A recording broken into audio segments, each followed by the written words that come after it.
Isang mapagpalang araw sa lahat ng ating mga kayanggaw at kabangers. Ibabahagi ko lang ang karanasan na hanggang ngayon ay nananatiling buo pa rin sa aking isipan. Isa itong kwento ng pagkatuklas na nagdulot sa amin ng matinding panganib.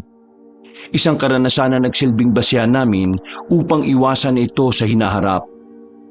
Dito ko rin napagtanto na bukod sa ating mga nilikha ng Panginoon, kasama rin nating namumuhay ang mga nilikha ng dyablo. Ang mga aral na nakuha namin dito ay dala-dala pa rin namin hanggang sa mga sandaling ito. At hindi mabubura sa aming memorya ang mga sandaling nagpapatunay na kahit kailan hindi nawala ang mga nilalang na tinatawag nilang aswang. Magandang araw po sa inyong lahat. Ako po si Ismael, kabanong, mga kabangers at mga kayanggaw. Ito ang aking kwento. Pero bago tayo magsimula, kung maaari pindutin nyo ang subscribe button kung bago pa lang kayo sa channel na ito. Pindutin nyo rin ang notification bell para lagi po kayong nanonotify pag may mga bago tayong mga videos. Huwag nyo rin pong kalimutan na mag-comment at pindutin ang like button. Napakalaking tulong na po ito sa aming channel kung gagawin nyo ang mga bagay na ito. At ngayon, sa ating pagpapatuloy. Mga buwisit kayo! Ano bang ginagawa niyo sa loob at ayaw niyo akong pagbuksan? Buksan niyo ito! O ipahuhuli ko kayo sa mga tanod! Ismael, anong gagawin natin ngayon? Maniningil na naman yung matandang yan. Huwag natin pagbuksan. Kunwari natutulog tayo. O kunwari hindi na tayo nakagising pa. Kailangan nating harapin ang matandang yan. Kung hindi, lalo lang siyang magagalit sa atin. Sigurado ka ba? Mapapayaan na naman tayo sa labas niyan eh. Ganun talaga. May utang tayo sa kanya eh. Mabuti naman at naisipan niyo pang buksan ang pinto. Ano binabalak niya, ha? Tatakasan niyo na naman ako? Dadaan na naman kayo sa bintana sa likod bahay? Mga buwisit kayo? Ang hirap niyong makausap? Hindi naman po kami tatakas, Aling Estima. Kakagising lang po namin. Kagising? Halos gibain ko na tong pintuan na to eh. Hindi niyo pa rin ako naririnig? Sinong niloloko niyo, ha? Nasaan ang bayad? Ho? Ho! Bakit ganyan ang reaksyon mo? May utang kayo sa akin, di ba? Pinautang ko kayo kasi ang sabi niyo, magtatayo kayo ng negosyo. Pero nalugi din naman kagad. Tungkol po kasi dyan, Ano? Wala na naman kayo may babayad? Ha? Wala pa po eh. Natanggal po kasi kaming tatlo sa trabaho kasi kailangan na magbawas ng tao sa factory. Ngayon, sumasideline lang po muna kami sa paghahatid ng dugo sa mga baryo-baryo. Maliit lang naman po ang kitaan pero magtatabi naman po kami ng pambayad sa inyo. Yun nga lang, hindi pa kami makababayad ngayon kasi wala pa kaming kinitang matino eh. Visit naman talaga tong buhay na to, ha? 3 buwan na ang utang ninyo. Pumayag na nga kung walang interes para hindi na kayo mahirapang makabayad. Tapos ganito bang isusukli nyo sa akin? Mga buwisit? Pasensya na po. Manahimik ka! Naiirita ako sa mukha mo. Ikaw talaga, Rolly. Kahugis ng ulo mo yung nilagang itlog. Grabe naman po. Porke kalbo? Alam nyo, wala akong pakialam sa inyo kung saan kayo kukuha ng pambayad ninyo. Basta ngayong araw din, kailangan ko ang pera. Ibigay nyo sa akin bago matapos ang araw na ito, ha? Kung hindi, ipapadampot ko na lang talaga kayo sa mga tanod. Wala naman pong karapatang mandampot ang mga tanod eh. Di sa mga pulis, buwang ka pala, Dario ka? Mukha kang talampakan na may kalyo. Huwag kang tumingin sa akin. Aling Estima, baka naman po pwedeng makahingi pa ng panibagong palugit. Wala po kasi kami talagang may babayad ngayon eh. Wala akong pakialam. Basta kailangan ko ang pera ngayon ding araw. Naglakad na paalis si Aling Estima. Sinubukan ko pa siyang habulin pero inambahan niya lang ako ng sampal. Napapailing na lang kami habang pinagmamasdan siyang papalayo. Dismayado kaming napaupo na lang sa harapan ng aming bahay. Bagsak ang balikat at parabang pasan-pasan na namin ang problema ng mundo. Tapos na tayo. Kasalanan mo kasi to, Dario eh. Oh, bakit ako na naman? Ikaw kasi yung nakaisip na magnegosyo tayo eh. Pinilit mo kaming pumayag. Tingnan mo nangyari, nalugi rin. Bakit kasalanan ko? Nung nagsimula naman tayo sa pagbebenta ng karne sa palengke, ayos din naman ah. Ang dami nga bumibili sa atin eh. Nagkataon lang talaga na merong bagong tindahan na tumapat sa atin kaya nasapawan tayo. Eh di, sana naisip mo yun bago pa nangyari. Hindi naman ako Diyos para malaman yung mga mangyayari pa lang.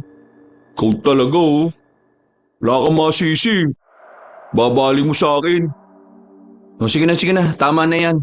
Wala naman tayo mapapala kung magsisisihan eh.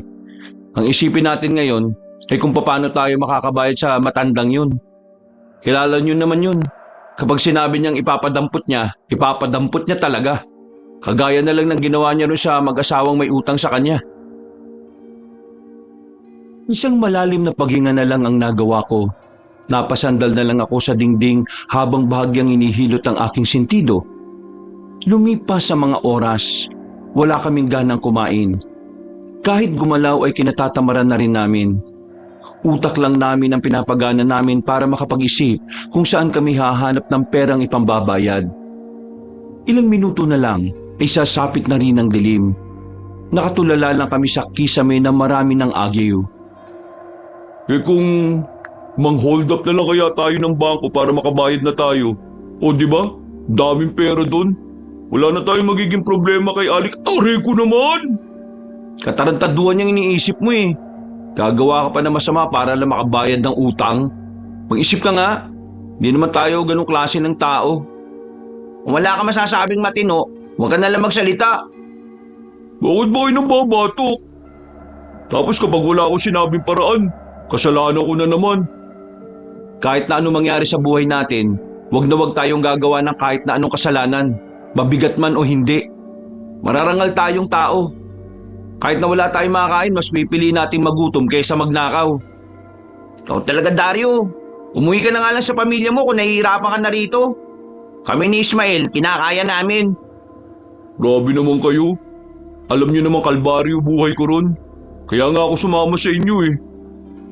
Eh di magtiis ka. Di naman tayo naglayas para lang takasan sila eh. Naglayas tayo para makuha yung kalayaan at kapayapaan na inaasam-asam natin. Dito lang kayo. Oh, saan ka na naman pupunta? Susubukan kong mapakiusapan si Aling Estima. Sigurado ka ba sa sinasabi mo? Baka mamaya eh, hampasin ka lang ng 2x2 nun ha. Wala na tayong ibang paraan eh. Ito na lang ang natitira. O sige na, babalik naman kagad ako.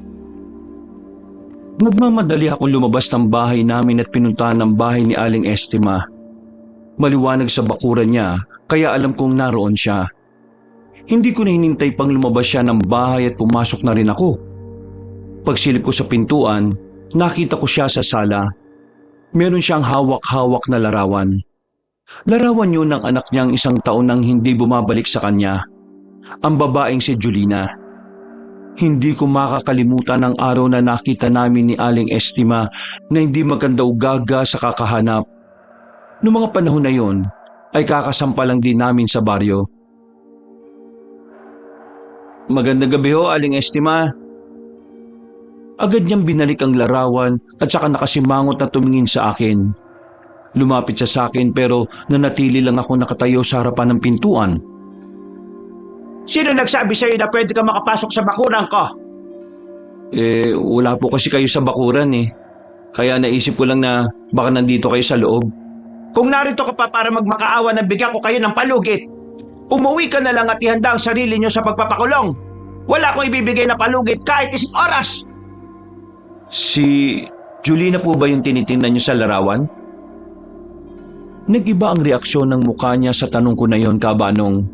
Marahil hindi niya inaasahan na yon ang isasagot ko sa mga sinabi niya. Tiningnan ko siya. Nakita ko sa mukha niya ang kalungkutan na pangungulila ng isang ina sa kanyang anak. 5 taon na pong hindi umuwi ang kuya ko sa amin. Ang akala ng mga magulang ko, lumayas lang dahil napagalitan. Si kuya kasi, suwail na anak eh. Kahit na maayos naman ang buhay namin at may kaya rin naman kami, ayaw niya magtino. Biglang umalis si kuya at hindi na bumalik. Sobrang nalungkot ang mga magulang ko noon. Dahil sa kalungkutan, nagkasakit pa si Papa at kalaunan namatay. Si Mama naman, hanggang ngayon malungkot pa rin. Bakit mo sinasabi sa akin yan Wala naman akong pakialam dyan. Gusto ko lang naman po malaman nyo na merong nakakaintindi sa nararamdaman nyo. Alam na alam ko po yan. Kasi ilang taon ko ring nakita si Mama na ganyan. Hindi man ako magulang, pero dahil sa nanay ko, parang alam ko na rin yung pakiramdam ng mawala ng anak. Anong dahilan bakit umalis ang kuya mo? Wala po kaming ideya eh. Bigla na lang siyang umalis. Akala nga po namin dahil napagalitan siya ni Mama at Papa. Pero masyado pong mababaw yun dahil hindi naman balat sibuyas ang kuya ko eh, para magdamdam sa simpleng sermon lang. Hanggang ngayon, wala na ang kuya ko. Tapos ako, wala pa ako sa tabi ng mama ko. Iniisip ko nga, kumusta na kaya siya? Baka mas lalo siyang nalungkot nung wala na ako ron. Bakit? Bakit ka ba umalis sa poder niya kung maayos naman pala ang buhay mo ron? Nung gabing nakita ko si kuya na may mga dalang gamit, ang akala ko mag-outing sila ng mga kaibigan niya. Kasi gano'n naman palagi ang ginagawa niya tuwing kukuha siya ng mga maraming gamit sa kwarto niya eh. Kaya hindi ko yung pinansin. Sinisisi nila ako na kung sinabi ko lang sana na umalis ang kuya ko, baka nahanap pa nila. Baka naabutan pa nila at napigilan. Umalis ako sa amin kasi ayaw ko na madagdagan ng sama ng loob ni Mama. Kasi tuwing makikita niya ako, palagi lang niyang naaalala na dapat napigilan niya yung kuya ko kung nagsabi lang ako kagad. Ngayon, ang balita ko, maayos naman ang mama ko. Gumaganda ang negosyo nila. Ayos na rin ako na malamang ganun siya ngayon. Pero iniisip ko rin, minsan kaya, inahanap niya rin kaya ako gaya ng paghahanap niya sa kuya ko? Nag-aalala rin kaya siya? Umiiyak din kaya siya? Nahirapan din kaya siyang matulog sa gabi dahil wala ako sa bahay? Baka hindi. Kahit na kailan, hindi kami nagkasundo ni Jolina. Palagi kaming nag-aaway. Sa katunayan, ayaw na ayaw ko sa batang yon dahil kamukhang kamukha siya ng tatay niyang nanloko sa akin na at nang iwan. Pero, nung nawala siya, doon ko naramdaman na mahalaga siya sa akin. Doon ko napagtanto na mahal ko pala ang anak ko. Ismael, walang magulang na hindi nakakaramdam ng kalungkutan kapag nawala ang anak niya sa tabi niya. Nararamdaman ko po na babalik si Jolina. Naniniwala ako na babalik ang mga taong umalis. Ang galing mo rin no? Ho? Bakit ho? Talagang dinaan mo ako sa drama para makahingi ka ng palugit? Hindi po ba tumalab? Hindi! Kasi hindi rin magbabago desisyon ko. Pero yung mga sinabi ko kanina, totoo po lahat yun ha. At galing po yun sa puso ko. Kung hindi niyo ako mabibigyan ng panibagong palugit, maiintindihan ko po. Susubukan ko na lang ulit maghanap ng pera ngayong gabi. Nagbakasakali lang naman po talaga ako ngayon eh. Aling Estima, sa ating dalawa lang po yung sinabi ko tungkol sa kuya ko ha. Hindi po kasi alam ng dalawa kong kaibigan na yun ang dahilan kung bakit ako umalis sa amin eh. Sige ho, aalis na po ako. Sandali, Bakit to? para mabayaran niyo ako ng buo. Meron akong naisip na ipagawa sa inyong tatlo. Ho? Ano po yun? Naiinip ako sa kabagalan ng aksyon ng mga pulis. Tulungan niyo akong mahanap ang anak ko. Kapag nahanap niyo siya, wala na kayong utang sa akin. Napaisip ako sa sinabing yun ni Aling Estima. Alam ko rin kasi na hindi ganun kadali ang pinagagawa niya. Pero kapag nakatingin ako sa mga mata niya, mas naiintindihan ko na hindi na yun dahil sa utang. Dahil na yun sa parehong pakiramdam na mawalan. Kaya kahit na alam kong mahirap, pumayag ako sa sinabi niya. Pumasok kami sa bahay. Pinagtimpla niya ako ng kape. Naninibago ko kasi hindi ko nakilala sa ganoong paraan si Aling Estima. Mahinahon siya noon, pero ramdam ko pa rin ang kalungkutan. Isang taon na po pala mula nung nawala si Jolina. Bago po siya umalis, may mga nasabi po ba siya sa inyo ng mga lugar o mga taong pwede niyang puntahan? Tao? Wala. Wala siya nababanggit. Hindi naman kasi pala kaibigan ng anak ko na yon. Kakaunti lang ang kaibigan niya. Pero lahat naman ng mga yun wala rin talagang alam kung saan nagpunta si Jolina. Pero meron siyang binabanggit sa akin na isang lugar na hindi ko naman alam kung saan. Pinahanap ko na rin ang lugar na yun sa mga pulis pero wala naman silang nakita. Ano pong lugar yun? Sakluban. Sakluban ang sinabi niya sa akin. Sakluban? Parang ngayon ko lang narinig yung lugar na yun ah. Nung sinabi niya sa akin yan, para siyang wala sa sarili. Aligaga mga mata niya. Hanggang sa pagtulog niya binabanggit niya yan. Basta ilang araw siyang naging kakaiba. Yung kilos niya, yung mga sinasabi niya, at kung papaano siya tumingin sa akin. Kinabukasan, nagulat na lang ako, wala na siya. Akala ko may pinuntahan lang. Pero yun na palang simula ng pagkawala niya. Wala na po ba kayong iba pang napansin sa kanya? Napansin? Teka. Meron akong nakita Sandali ha. Umalis sandali si Aling Estima. Pumunta ito sa kwarto ni Jolina. Pagbalik nito, meron nito mga dalang papel na merong drawing. Ayon sa kanya, si Jolina ang gumawa ng mga yon. Eto yung mga guhit niya. Tataka ko kasi hindi naman siya gumuguhit noon. Kaya pala isipan para sa akin kung ano to mga ito. Mukhang mga halimaw Tiningnan ko ang mga drawing. Imahe nga ng mga halimaw ang naroon. Kahit na hindi naman maayos ang pagkakaguhit, makikita ang nakakatakot na nilalang doon. Kabanong, hindi ko alam kung anong sasabihin ko noon kay Aling Estima. Pero isa lang ang nasisiguro ko noong mga sandaling yon. May nangyaring kakaiba sa anak niya. Isang pangyayari na hindi pangkaraniwan. Kung matutulungan niyo kung mahanap ang anak ko gamit ang mga sinabi ko sa inyo, wala na kayong utang sa akin. Handa rin ako magbayad sa inyo, maibalik lang siya rito. Saka na po natin pag-usapan ng utang at bayad. Ang una po nating isipin kung saan siya mahahanap. Mamaya pag-uwi ko, sasabihin ko po ito sa dalawa. Bukas, pagkatapos namin maghatid ng dugo, sisimulan po namin ang paghahanap sa lugar na Sakluban. Gagawin po namin ang makakaya namin, Aling Estima. Huwag po kayo mag-alala.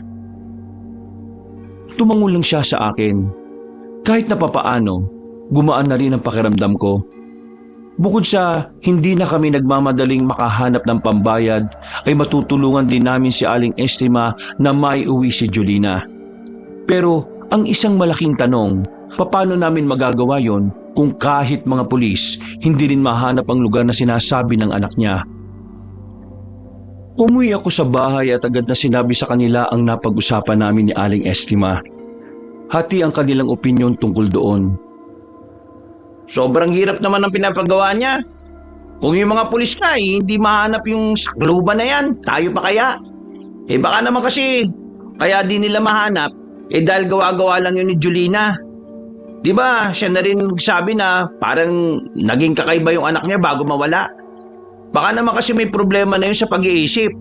Tapos, yung lugar na sinasabi niya, galing lang sa imahinasyon niya. Kung ano man ang nangyari kay Jolina, kaya nabaliw man siya o hindi, ang mahalaga rito, hindi na tayo magagawal para makabayad. Gawin na lang natin kaysa naman tayo ang mabaliw kakahanap ng pambayad. Hindi mo ko naiintindihan Paano nga natin mahahanap si Jolina kung hindi natin alam yung lugar na sinasabi niya? Di parang hindi na rin tayo makakabayad kay Aling Estima kasi wala naman tayong maiuwing Jolina sa kanya Naniniwala ako na mahahanap natin si Jolina. Gawin na natin to. Saan tayo magsisimula, Aber? Magsisimula tayo sa pagtatanong-tanong. Sa matatanda. Baka matatanda ang may alam ng lugar na yon. Base kasi sa pangalan ng lugar parang luma na rin. Kinabukasan, pinunta na namin ang pinagkukunan namin ng dugo. 4 na balde ng dugo ng baboy ang daladala namin para ihatid sa 2 baryo. Gamit ang kariton, lumarga kami habang hindi pa tirik na tirik ang araw. Pagkatapos nito, saka na natin hanapin si Julina. Magtatanong-tanong muna tayo sa matatanda. Tapos saka natin hanapin yung lugar. Di ka talaga nakikinig no? May iba akong nararamdaman kay Julina eh. Uy, huwag mo sabihin kaya ka pumayag kasi gusto mo siya. Ayos.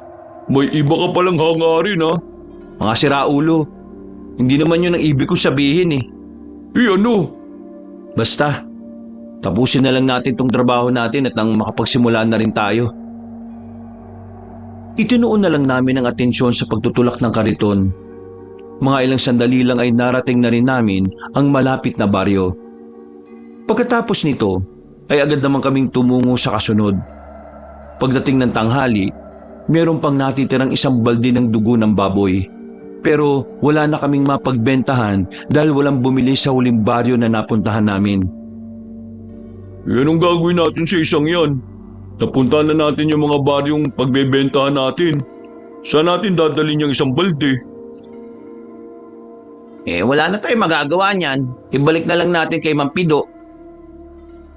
Ibalik muna natin tapos pahinga konti.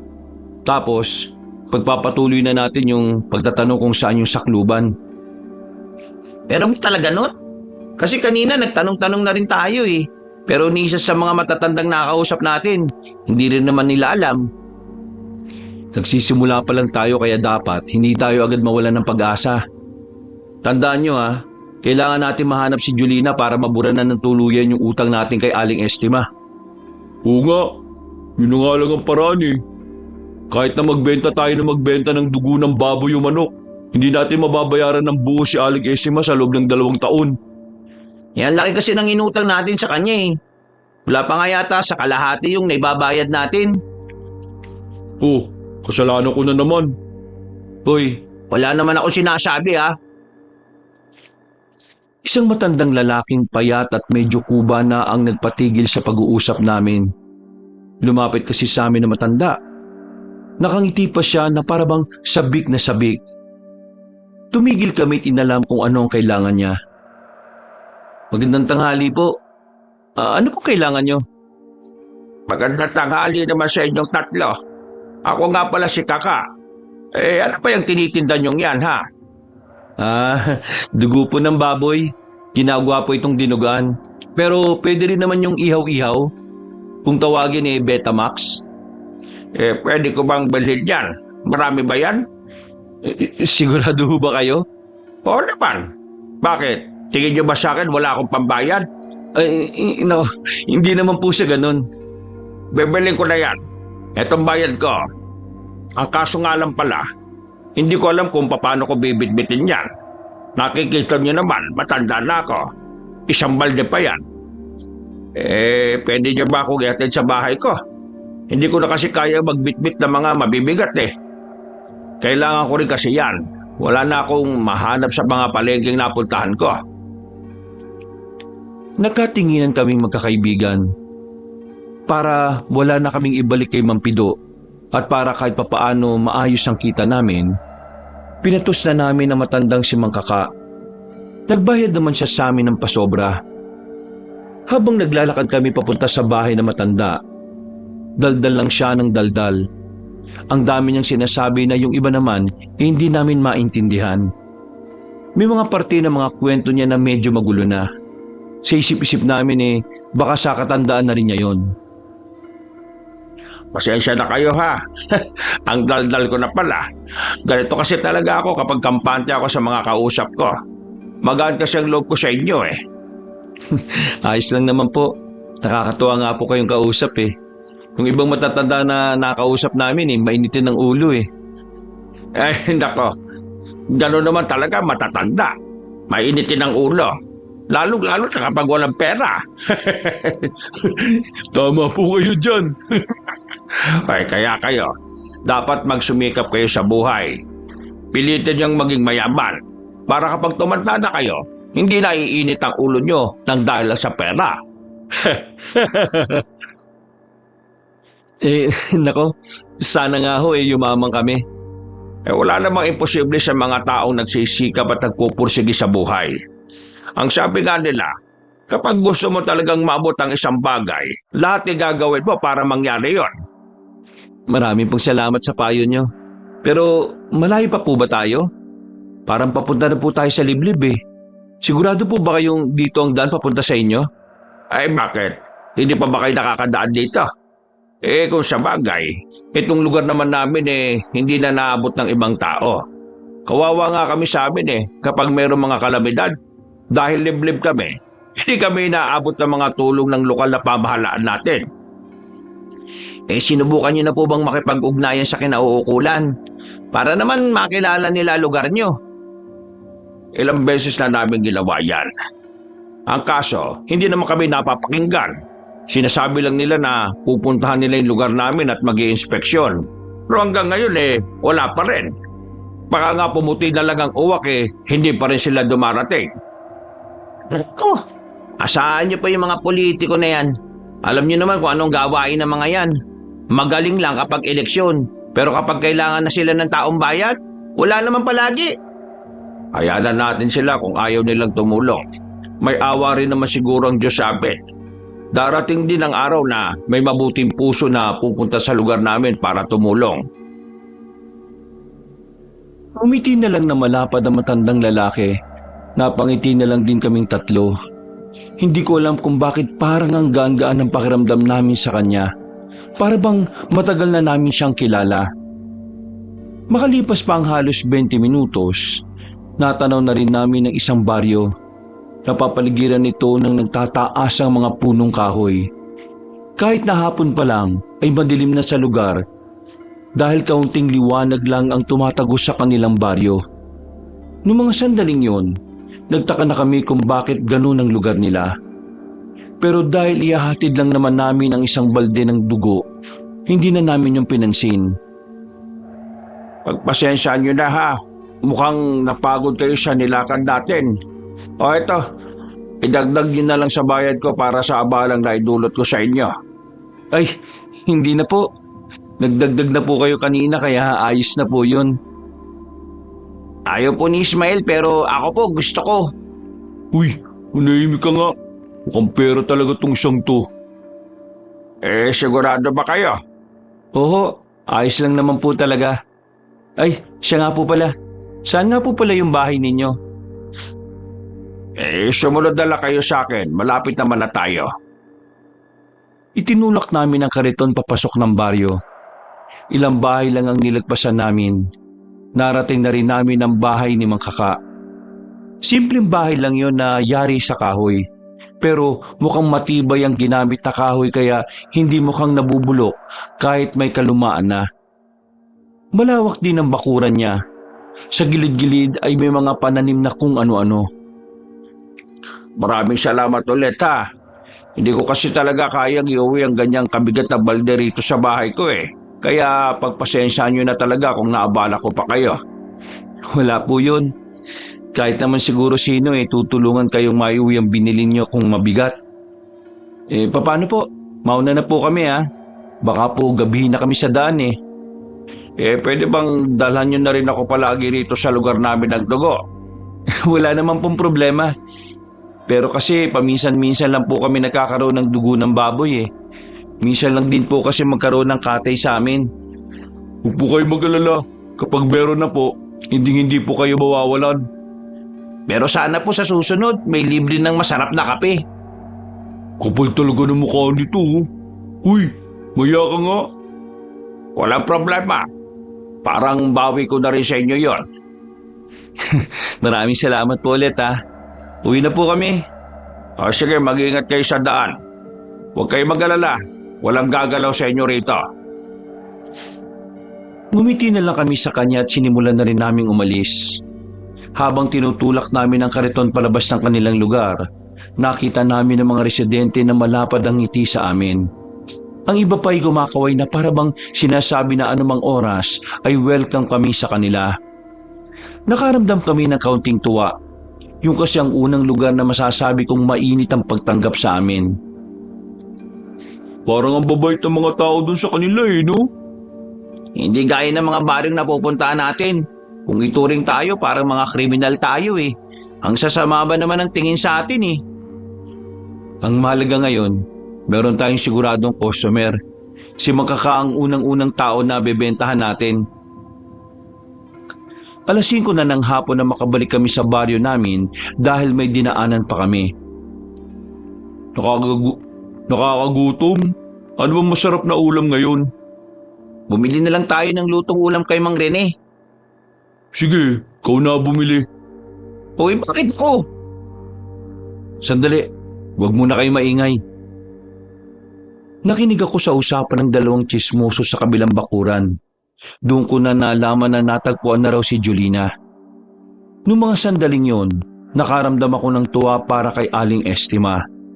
Kaya kahit na hindi pa kami nakakakain, pinuntahan namin na matandang babae sa bahay niya. Pero nang dumating kami roon, nakita namin siyang nakatulala sa harapan ng pintuan niya. Umiiyak. Hindi namin alam kung bakit kaya naisipan kong kausapin siya. Aling Estima, bakit po kayo umiiyak? Ang balita ko po nakita na raw po si Julina. Natunto na ng mga pulis sa kinaroroonan niya. Pero sabi ng mga pulis, nung nakarang taon pa raw patay si Julina. Ho? Patay? Paano naman nila nasabi yon? Meron ba silang katibayan na wala na nga si Julina? Kung wala silang maihaharap na katawan, hindi yung pwedeng maging basihan. Lumabas sa investigasyon nila sa lugar na napuntahan nila na napasama si Julina sa isang malawakang sunog sa kabilang nayon. Ang tanging naibalik na lang sa akin ay ang singsing na ibinigay ko sa kanya nung kaarawan niya. Inilabas ni Aling Estima ang singsing na may bahid pa ng pagkasunog. Muli, umagos ang luha niya. Nanginginig ang boses niya habang nagsasalita. Etong singsing na lang ang binigay sa akin ng mga pulis. Nakuha nila ito sa mismong lugar kung saan nasunog ang paupahan na tinitirhan niya. Pero sigurado ba sila na kay Julina yan? Kilalang kilala ko ang singsing na ito dahil ako mismo ang pumili nito para sa kanya. Baka naman wala siya ron nung maganap ang sunog. Kung wala siya ron, dapat wala rin doon ang singsing. Palagi niya kasi itong sinusuot. Hindi niya ito inuhubad kahit na naliligo siya. Isa pa sa patunay na wala ng anak ko ay ang mga taong nakaligtas sa sunog. Kilala nila si Julina. Kinumpirma nila na naiwan nga raw sa loob ng bahay ang anak ko habang kumakalat ang apoy. Iyak nang iyak si Aling Estima noong mga sandaling yon. Ibang-iba na siya kumpara sa dating Aling Estima na nakilala namin. Para siyang isang ina na sobrang daling mabasag. Isang ina na nanghihina dahil sa pangungulila sa anak. Ginabayan namin si Aling Estima hanggang sa humupa na rin ang pag-iyak niya. Pero kahit na kumalma na siya, ay hindi pa rin namin siya makausap ng maayos. Nakatulala lang siya sa malayo. Para bang hindi niya rin kami naririnig. Siguro mas mainam kung hayaan na muna natin siya mag-isa. Tama ka. Mas kailangan niya ngayon mapag-isa para makapag-isip-isip. Aling Estima, kakain lang po muna kami Kapag meron po kayong kailangan, pwede niyo po kaming puntahan. Tumungo na lang siya sa amin pero hindi man lang kami tiningnan. Ngumiti na lang kami ng pilit at saka naglakad na rin paalis. Kabanong ramdam ko ang kalungkutan na dinaranas ni Aling Estima. Naalala ko na naman kasi ang nanay ko. Ganun na ganun din ang naramdaman niya nung mawala ang kuya ko. Bigla tuloy akong napadasal na sana nasa ligtas na kalagayan lang ang kapatid ko. Hindi pa lubusang sumisikat ang araw. Nagising na kami dahil sa sabay-sabay na tilaok ng manok sa gilid ng bahay namin. Isa yun sa abala sa amin tuwing gusto naming matulog hanggang tanghali. Sa sobrang dami kasi ng manok ng katabi naming bahay, tuwing umaga para na rin kaming nasa palengke dahil sa ingay. Nakakabisit naman itong mga manok ni Mang Edgar Kapag ako napuno, gagawin kong tinola mga yan. Uy, hinaan mo boses mo. Baka mamaya marinig ka nun. Pakialam ko, nakakabanas na eh. Hayaan mo na. Baka nakakalimutan mo. Dayo lang naman tayo dito. At itong tinitira natin inuupahan natin sa anak niya. Ay, oo nga pala no. Maswerte nga tayo kasi maliit lang ang upa. Tapos, di pa apurado maningil. Ismael, ano na palang gagawin natin ito? Ngayong nalaman na ni Aling Estima kung anong nangyari sa anak niya. Ibig sabihin lang nito, hindi mabubura yung utang natin? Hindi. Anong hindi? Hindi ako naniniwalang wala na si Jolina. Pre, pulis na ang nagsabi. Di ko alam. Pero may iba akong kutob eh. Pakiramdam ko, hindi pa siya patay. Pakiramdam mo lang yun, pre. Anong laban ng pakiramdam mo sa mga ebidensyang meron ng mga polis? Hahanapin ko pa rin si Jolina. Yung sinasabi niyang sakluban na lugar, pakiramdam ko totoo yan eh. Pakiramdam ko naroon siya. Pre, ang mabuti pa, kumain na lang tayo. Pakiramdaman mo, gutom lang yan. Napapailing na lang ako ng mga sandaling yung kabanong. Hindi ko alam kung bakit hindi ko magawang maniwala sa sinabi ng mga pulis. Pakiramdam ko kasi talaga, buhay pa si Jolina. Pakiramdam ko'y napunta siya sa isang lugar na mahirap matunto ng mga tao. Mabilis na lumipas sa mga oras at sumapit na rin ang kinagabihan. Mag-isa akong lumabas ng bahay para sana kumustahin si Aling Estima. Pero sa pagmamadali ko, isang matandang lalaki ang nakabanggaan ko. Namukhaan ko siya. Siya ang matandang manggagamot na dumadalaw-dalaw sa baryo namin para manghilot at magpagaling ng mga may sakit. Kilala siya sa amin dahil sa dami na niyang natulungan.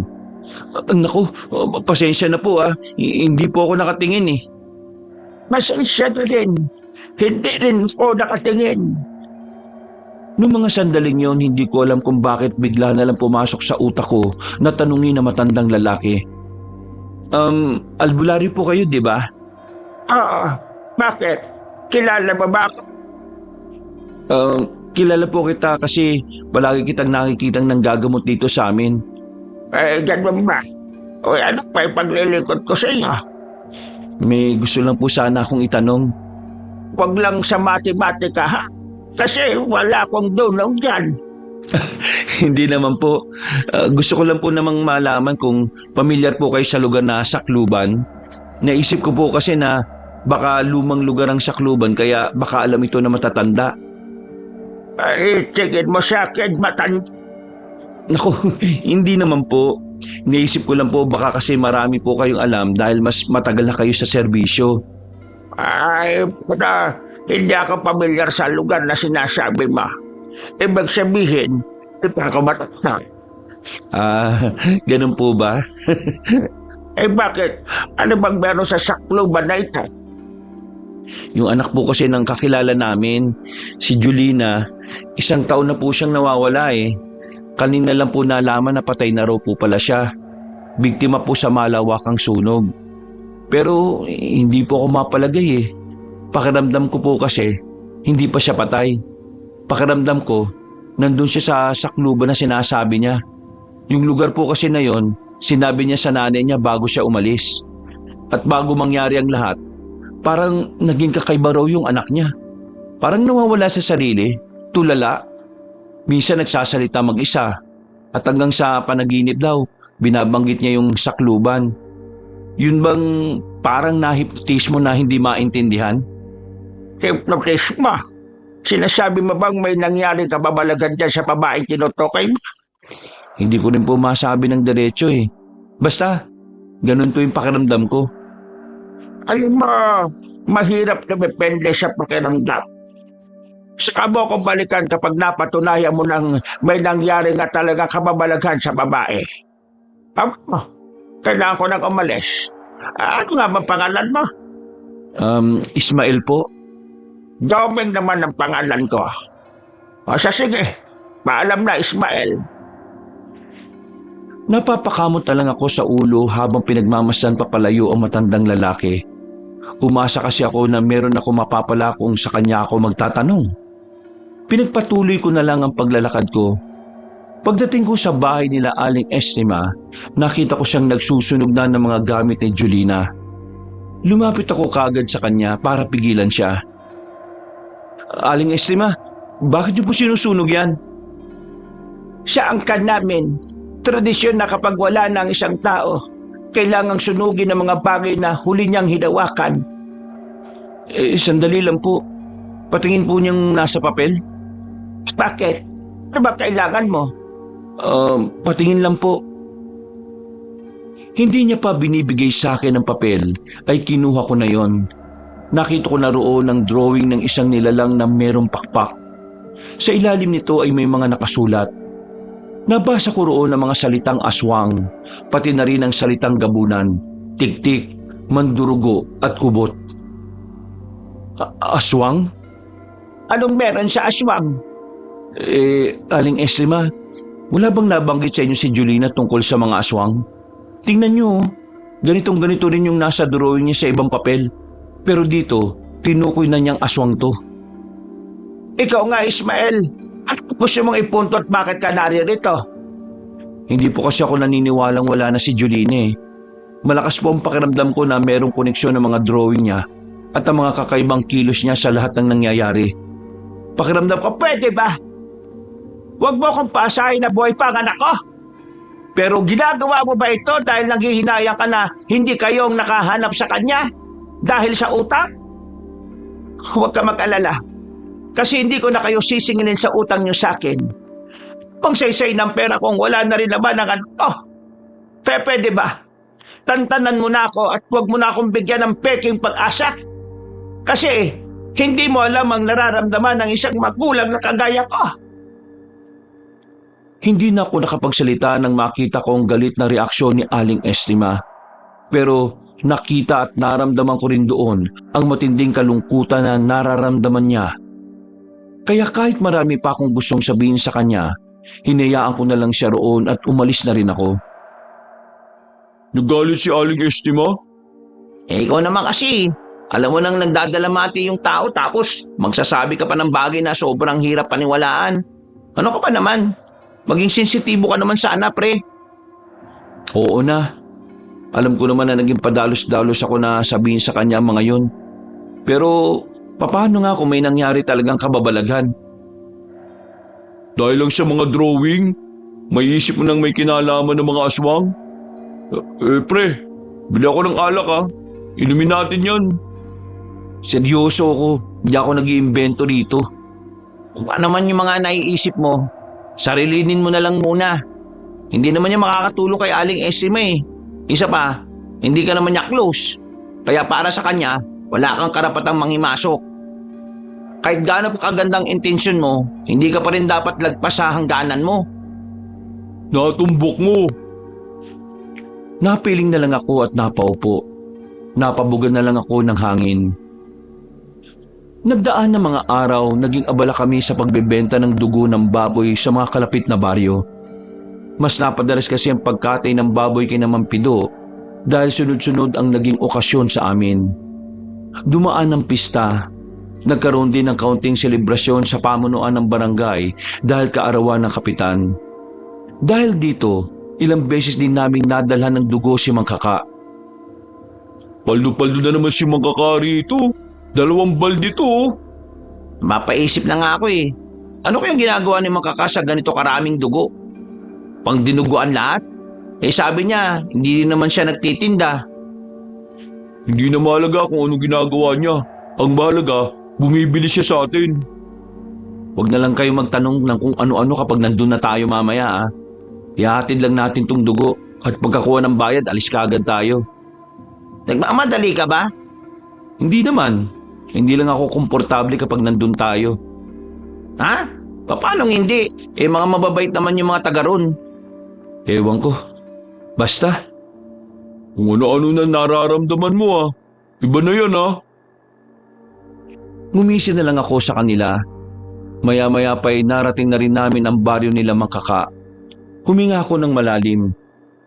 Hindi ko alam pero sa mga nakaraang pagpunta namin sa lugar na yon, parang may parte ng pagkatao ko na laging gustong umuwi kaagad.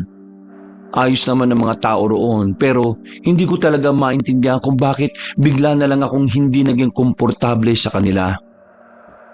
Ah, mabuti naman at narito na kayo ulit. Saktong-saktong dating niyo. Nakapaganda na ako ng masarap na barakong kape. Uy, ayos. Kaya gustong-gusto ko talaga magpunta rito eh. Kasi dito lang ako nakakatikim ng masarap na kape na talagang galing sa puso. Sus, nambola ka pa. Ang sabihin mo na lang, buraot ka talaga. Ay nako kayo talaga oh. O sige, dito nyo na lang muna ilapag yung 2 balde na yan. Kukunin ko lang yung kape at pambayad ko sa inyo. Pag-alis ni Mang Kaka ay naupo na muna kami sa gilid. Nilibot ko ang tingin sa paligid. Meron akong napansin na mga nakatingin sa amin mula sa kabilang bakuran. Nang makita nilang nakatingin ako, ay bigla na lang silang ngumiti. Dahil doon, mas lalo kong nakaramdam ng pagkailang. Pakiramdam ko, pinipilit lang nila ang kanilang ngiti. Maya-maya lang ay dumating na rin si Mang Kaka. Makalipas lang ang ilang minuto, nagpaalam na muna ako sa kanila para lumabas. Nagdahilan na lang ako na bibili ng sigarilyo. Kahit na sa totoo lang, hindi naman ako naninigarilyo. Gusto ko lang talagang maglibot-libot sa lugar nila. Sa paglalakad ko, may nahagip ako ng tingin sa isang bakuran na babae. Mahaba ang buhok niya, katamtaman lang ang taas. At unang tingin ko pa lang sa kanya, kahit na nakatagilid siya, naramdaman ko na agad na pamilyar siya sa akin. Nang lalapitan ko na sana ay bigla siyang umarap. Napatigil ako nang mamukhaan ko siya. Bigla naman siyang umalis at naglakad palayo. Sinubukan ko siyang habulin, pero nang lumiko na siya sa isang iskinita, ay bigla na lang siyang nawala. Hindi ako pwede magkamali. Si Julina yung babaeng yun. Siya yun. Humaba lang ang buhok niya. Dahil sa nangyari, agad kong binalikan ang 2 kong kaibigan. Niyaya ko na kagad siyang umuwi kahit na nag-uusap pa sila ni Mang Kaka. Kumakahila naman to parang ano eh. Di man lang kami nakapagpaalam na maayos kay Mang Kaka. Ano ba problema mo, pre? Buong araw ka ng weirdo ah. Hindi kayo maniniwala sa sasabihin ko, mga pre. O ano na naman ba yan? Nakita ko si Julina kanina. Nasa loob ng isang bakuran. Mahaba na ang buhok niya, pre. Uy, ano ka ba? Wala na nga si Julina, no? Patahimikin mo na yung tao. Hindi nga ako nagbibiro. Totoo yung nakita ko. O sige, sabihin na nating buhay pa si Julina. Pero paano ka nakakasiguro na si Julina nga yung nakita mo? Nang magkatinginan kami, bigla na lang siyang naglakad paalis. Hinabol ko siya pero nawala eh. Kung hindi niya ako nakilala, dapat hindi siya aalis. Kung hindi yun si Julina, dapat manatili lang siyang nakatingin sa akin. Pero hindi eh. Pre, naiintindihan namin na gustong-gusto mong tulungan si Aling Estima. Pero pre, hindi na maganda tong ginagawa mo ah. Para kang nahihibang eh. Hindi niyo ba talaga ako kilala? Sa lahat ng tao, kayong 2 mas nakakaalam na hindi ako yung tipo ng tao na gumagawa lang ng kwento. Alam niyo na hindi ako naniniwala nun sa mga kababalagan. Tingin niyo, magsasabi ako ng mga ganitong bagay dahil lang trip ko. Hindi ako nahihibang. Nararamdaman ko talagang buhay pa siya. Napabuntong hininga na lang silang 2. Kita ko sa mukha nila na hindi sila naniniwala sa akin.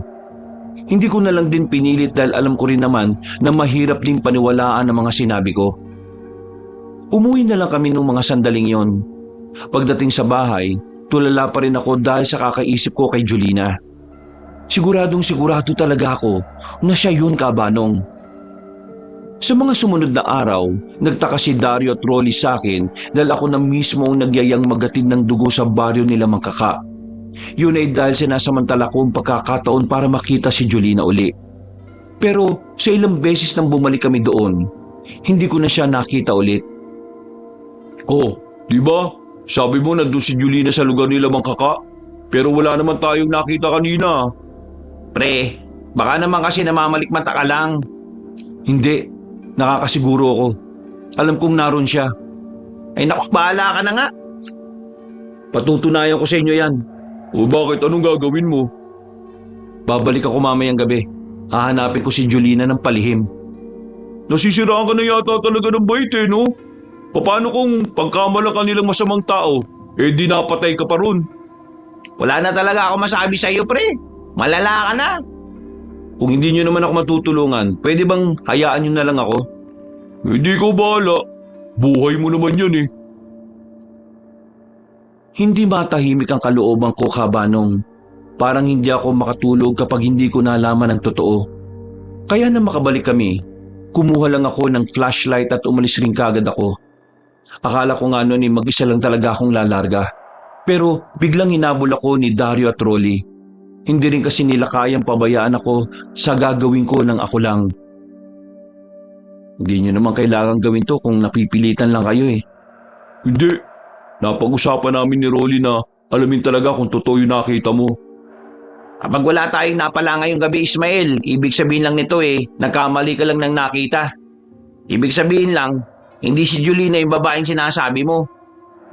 Itong deal kapag hindi natin nakita si Julina sa lugar nila Mangkaka, titigilan mo na yung ginagawa mo Hindi na ako nagsalita. Tumango na lang ako bilang pagsang-ayon. Noong mga sandaling yun ay kinabahan din ako. Sa isip-isip ko kasi, paano kung nagkamali nga lang talaga ako? Parang ayaw kong isipin na nagkamali ako dahil ayaw ko ring isipin na wala na talaga si Julina. Makalipas lang ang ilang minuto, natanaw na rin namin ang liblib na baryo nila Mangkaka. Hindi kami dumaan sa bukana. Sinuong namin ang makipot na daan sa gilid. Kahit nagkanda tusok-tusok kami sa mga nakalitaw na sanga, ay hindi namin yung pinansin. Ang dami pa rin tao dito sa ganitong oras. Ano kayang meron? Saan mo ba nakita yung sinasabi mong Julina, pre? Sumunod lang kayo sa akin. Malapit na yun dito. Naglakad pa kami sa dilim hanggang sa marating na rin namin ang pamilyar na bakuran. Nakita naming may tao sa loob ng bahay, pero wala si Julina. Lumapit kami, dumaan kami sa gilid ng bahay. Hindi nagtagal, meron na kaming narinig na nagsasalita sa loob. Pamilyar ang boses na yun sa amin kaya nakinig kami ng maigi. Sa ngayon, kailangan na muna natin makontento sa kung ano ang nakakain natin. Pagkatapos ng pagtitaste na ito, magagawa na rin natin na matagal na natin ginaasam. Uy, si Mangkaka yun, di ba? Huwag kayo maingay.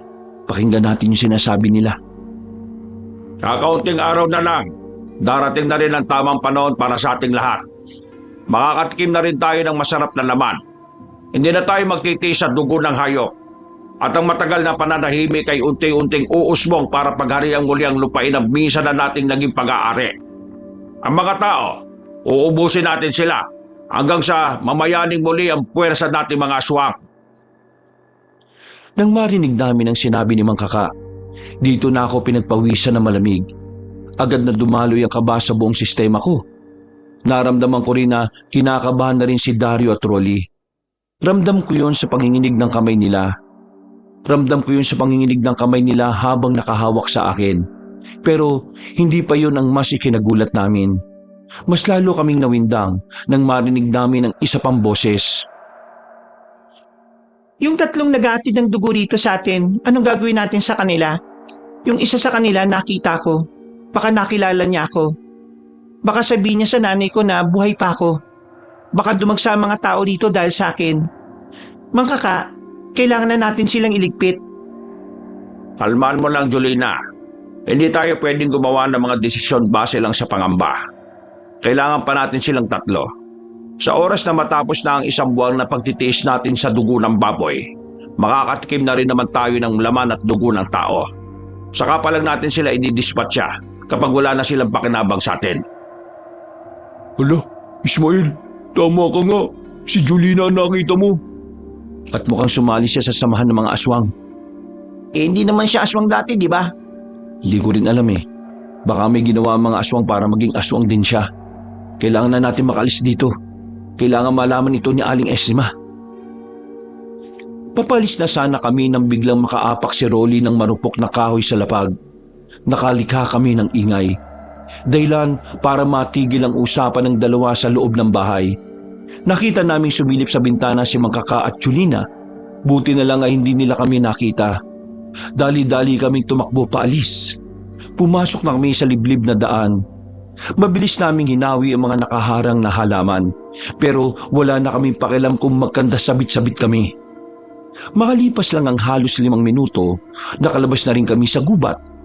Tumagos na kami sa kalsada, pero hindi pa rin naging kalmado ang kalooban namin. Sobrang kinakabahan pa rin kami. Malakas pa rin ang tibok ng puso namin. Nagpahinga muna kami sa gilid para makahinga na maayos. O ano, sinabi ko na sa inyo may nangyari talagang kakaiba kay Julina Pero tama ba narinig natin kanina? Aswang si Mangkaka? Aswang si Julina? At malaki ang posibilidad na aswang din ang lahat ng naroon. Kaya pala pakiramdam ko, hindi totoo yung mga ngiti nila Minsan ko na silang nahuli na nakatingin sa atin na masama, pero bigla silang umingiti kapag nakikita ko sila. Anong gagawin natin? Ngayong alam na natin na buhay si Julina, sasabihin ba natin to kay Aling Estima? Isumbog na muna natin sila Mangkaka sa kinauukulan. Kailangan malaman ito ng mga tao para tugisin silang lahat. Hindi natin pwedeng sabihin kay Aling Estima. Pabibigla siya sa mga malalaman niya. Baka hindi rin siya maniwala Hindi rin natin pwedeng ipagkalat ang mga nalaman natin. Mas malalagay ang buhay natin sa alanganin. Tandaan nyo, alam nila tayong 3 lang ang pumupunta sa baryo nila. Kaya kapag kumalat ang lihim nila, tayong 3 lang din ang iisipin nilang nagpakalat nun. Ano nga ang gagawin natin? Wala ba tayong gagawin? Matapos nating alamin kung anong meron sa lugar na yun tutunga nga lang tayo. Meron akong alam na makakatulong sa atin. Sino naman? Sino naman? Si Mang Doming. Si Mang Doming? Yung manggagamot at manghihilot? Oo, siya ang makakatulong sa atin. Ano naman ang gagawin ng matandang yun? Ihilutin niya yung mga aswang? Gagamutin niya kahit na walang sakit? Malalaman natin kung ano magagawa niya kung pupuntahan natin siya. Rolly, di ba nakapunta ka na sa bahay ni Mang Doming nung nagpasama sa iyo si Mang Pido para magpahilot? Oo. Puntahan na ba natin? Wala kaming sinayang na sandali. Kahit na gabing-gabi na ay nagtungo na kami sa terminal ng mga tricycle. Buti na lang ay naabutan namin ng isang driver na gagarahin na sana. Napakiusapan namin at natapalan ng pera. Hinatid niya kami sa lugar ni Mang Doming na hindi rin naman sobrang layo mula sa amin. Pagdating namin sa baryo nila, tahimik na ang buong paligid. Wala nang katao-tao sa labas. Ang maririnig na lang ay ang mga kuliglig at ang mga tahulan ng mga aso. Natatandaan mo ba kung saan yung bahay ni Mang Doming dito? Sa pagkakaalala ko, sa banda ron Pagliko sa kaliwang yan. Papunta na sana kami ron nang sakto namang nakasalubong namin ang albularyo. May mga dala siyang plastik na meron lamang binunot na halaman. Ngumunguya ng kung ano. Napatigil siya nang makita kami ron. Ikaw, Ismael, tama? Pinagawa nyo rito. Naalala niyo po ba yung sinabi niyo sa akin? Nabalikan ko kayo kapag napatunayan ko na may kababalagan talagang nangyayari sa babaeng sinasabi ko. Alala ko naman. Bakit? Napatunayan mo nun? Nakita na namin siya. Buhay. Hindi lang basta buhay Dahil ang babaeng yun kabilang na sa mga nilalang na kung tawagin aswang. Nakita naming napatigil sa pagmuya si Mang Doming. Nagbago ang reaksyon ng mukha niya. Hindi na siya nagsalita. Sinenyasan niya na lang kami na sumunod sa kanya. Dinala niya kami sa bakuran niya. Agad din naman namin kinuwento sa kanya ang mga nangyari at mga nalaman namin. Seryoso lang siyang nakikinig sa amin na parang normal na yon sa kanya. May tuturo niyo ba sa akin kung nasaan tong lugar na sinasabi ninyo? Opo, alam na alam namin kung nasan yon. Pero hindi po ba delikado ang gagawin niyo? Kaya niyo po ba silang labanan? Baka hindi yung naitatanong. Bukod sa mga gamot at manghihilot, lihim na gawain ko rin ang pagtugis sa mga aswang. Pero dahil alam niyo na, hindi na ito lihim. Kaya huwag kayong maingay Seryoso po ba talaga kayo na tutulungan nyo kaming makuha si Julina at mapuksa ang mga aswang? Mukha ba akong nagbibira? Patawa-tawa po kasi kayo Ganito lang talaga ako. Kasi hindi naman nabago sa akin ang mga aswang. Kaya hindi naman ako natatakot sa kanila. Bakit? Kailangan bang manginig ako para masabi niyong seryoso ako? Hindi naman po sa ganun. Pero kung talaga may karanasan na po kayo sa pagharap sa kanila, matutulungan niyo po ba talaga kami? Bigyan mo ko ng 3 araw. 3 araw? Masyado na yata matagal yan. Baka mamaya may gawin na silang hindi maganda. Base sa sinabi niyo, may hinihintay pa silang takbong panahon. Kaya naksisiguro akong wala silang gagawin hanggat hindi pa nadating ang araw na yon. Bukas, bumalik kayo ulit doon. Oh, babalik kami doon? Baka naman hindi na kami makauwi. Parang alam na nilang may alam kami. Kumilos kayo ng normal. Para bang wala kayong nalalaman. Meron ako ipagagawa sa inyo. Maayos naman na natapos ang usapan namin kay Mang Doming. Kinabukasan, maaga kaming umalis ng bahay dalang isang balde ng dugo ng baboy at manok. Inilako namin yon sa iba't ibang baryo. Nagtira kami ng 2 para ihatid kay Mang Kaka. Habang nasa lakaran kami, nagsisimula na namang umarangkada ang pangamba at kaba namin. Hindi namin mapigilan ang takot na aming nararamdaman, pero kailangan namin gawin ang pinag-uutos ni Mang Doming. Alam nyo, kinakabahan ako sa gagawin natin eh. Paano kung makahalata si Mang Kaka? Paano kung hindi na nila tayo palabasin ng baryo nila? Kinakabahan din ako Pero ayaw ko mag-isip ng mga negatibo. Gagawin natin to para mabawi si Jolina. Kung susundin natin yung sinasabi ni Mang Doming at magagawa natin ng tama, walang magiging problema. Kailangan natin itong gawin para mas madali nating malaman kung ano mga binabalak nila. Napatingin na lang ako sa hawak-hawak naming tape recorder na nanggaling kay Mang Kaka. Inutusan niya kaming ilagay yon sa silong ng bahay ni Mang Kaka para marinig ang mga pinaplano ng mga aswang. Pagdating namin sa bahay na matanda, sinalubong niya kami kagad. Normal lang ang lahat. Walang nagbago. Kung paano niya kami salubungin sa mga nakaraang araw, ganun na ganun pa rin nung araw na yon. Kaya naman, mas naging madali para sa amin na kumilos na parang wala kaming nalalaman. Nako, saktong-sakto talaga dating din niya. Kailangan namin ng dugo ngayon kasi gustong-gusto ng mga bisita namin ang luto kong ginuguan Ay, siya nga pala. Pwede ba kayong manatili rito hanggang gabi? Ngayon kasi ang anibersaryo ng pagtatag ng baryo namin Mas maganda sana kung mararanasan niyo ang kasiyahan na meron kami rito. Nagkatinginan na muna kaming 3. Pare-pareho naming naisip na magandang pagkakataon na yon para mas magkaroon kami ng oras na mailagay ang tape recorder sa silong ng bahay niya. Mabilis na lumipas sa mga oras. Sumapit na rin ang kinagabihan. Nasa bakuran lang kaming 3. Hindi kami makakuha ng pagkakataon dahil hindi umalis si Mang Kaka. Abutin yata tayo na umaga dito. Tingin nyo, alam kaya niya na may gagawin tayo? Kung sakaling alam niyang may gagawin tayo, kailangan natin mag-ingat para hindi niya malaman kung anong gagawin natin. Kinakabahan na rin talaga ako. Diyos ko, ayaw ko pang maging sisig. May sinasabi ba kayo dyan? Bakit kayo nagbobulungan? Ho? Wala ho. Nag-uusap lang kami rito tungkol sa kasiyahan sa baryo nyo rito. Nakakatuwa po kasi. Masaya naman talaga rito sa amin. Nako, kung dito kayo titira, baka hindi niyo na naising umalis. Kaya nga po Sandali lang ha. Ipapakuha ko lang muna kayo ng makakain. Naglakad palabas ng bakura ng matandang lalaki. Nang masiguro naming wala na siya sa paligid, agad na rin kaming kumilos. Inilagay namin ang tape recorder sa silong ng bahay. Dali-dali rin naman kaming bumalik sa kinauupuan namin at maya-maya lang bumalik na rin naman si Mang Kaka. May mga dala siyang pagkain, pero ginawa namin na makakaya namin para pasimpleng hindi yung kainin. Ang sabi kasi sa amin ni Mang Doming, huwag kaming kakain ng kahit na anong pagkain na galing sa mga aswang. Kaya ang ginawa namin, dinaan na lang namin sa kwento si Mang Kaka. Sige po, alis na po kami Mang Kaka. Baka po kasi hinahanap na kami sa amin Hindi naman kayo kumain ng hinain ko Uy, tumikim naman po kami kanina nung di kayo nakatingin. Ang sarap po ng dinakdakan nyo. Wala akong nilutong dinakdakan. Ang ibig niya pong sabihin yung Bicol Express po ninyo. Bago pa makalata sa amin si Mang Kaka, ay hinila ko na ang 2 kaibigan ko para umalis doon. Nakangiti sa amin si Mang Kaka pero pakiramdam ko ay may naiisip na siya tungkol sa amin. Paglabas namin ng kanilang baryo, ay saka pa lang kami nakahinga ng maluwag.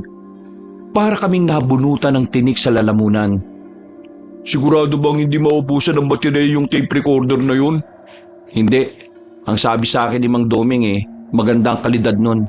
Kaya hanggang mamayang madaling araw tatagal yun. Ang problema natin ngayon, paano natin yung kukunin? Yun lang. Kahit na anong mangyari, kailangan natin makuha yun. Babalik tayo dun mamayang madaling araw. Napalunok na lang sila ng laway dahil sa kaba. Balik namin sa amin, hindi na kami dinalo pa ng antok. Aminado rin ako kabanong na nababahala ako sa mga mangyayari. Pero kapag naiisip ko si Julina, hindi ko magawang magsawalang bahala na lang. Mabilis na lumipas sa mga oras. Naganda na kami para balikan ng tape recorder na inilagay namin. Kagaya ng aming ginawa nung una, dumaan kami ulit sa madilim na parte. Tahimik na ang buong paligid. Natanaw na rin namin ang bahay ni Mang Kaka. Walang nasa bakuran, kaya sinamantala na rin namin ang pagkakataon. Lumapit kami kagad. Marahan ang paglakad na ginawa namin. Pinapasok ko na si Rolly sa ilalim ng bahay, habang kaming dalawa naman ni Dario ang nagbabantay sa paligid. Wala. Ha? Anong wala? Wala na rito. Paano wala dyan lang natin iniwan yun? Tingnan mo, baka nahulog lang. Inilawan ko na nga pero wala pa rin. Ako na nga. Sumunod ako sa silong ng bahay pero wala rin akong nakita. Tumulong na si Dario sa paghahanap. Sa kasamaang palad, nabigo kaming mahanap ang tape recorder. Paglabas naman namin ng silong, biglang dumating si Mang Kaka galing sa labas. Nakangiti siya sa amin na parabang alam niyang babalik kami sa ganung oras. Ito ba yung nahanap ninyo ha mga iho? Pinakita niya sa amin ang tape recorder na wasak na. Dahil doon, bigla kaming nanlamig ng dahil sa kakaibang kaba na dumadaloy sa aming sistema. Ay naku, hindi po. Yung pitaka po kasi ni Rolly. Opo, yung pitaka niya po, nawawala Hinahanap lang po namin. Dito kasi sa pagkakaalala niya, dito raw po nahulog. Opo, pitaka nga, nawala. Nangako kasi. Pasensya na po sa abala, Mang Kaka.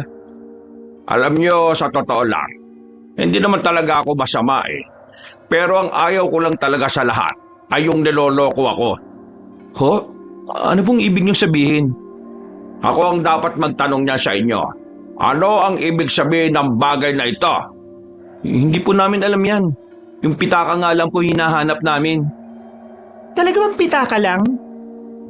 Napalingon kami sa gilid ng biglang lumitaw roon ng isang babae. Si Julina yon.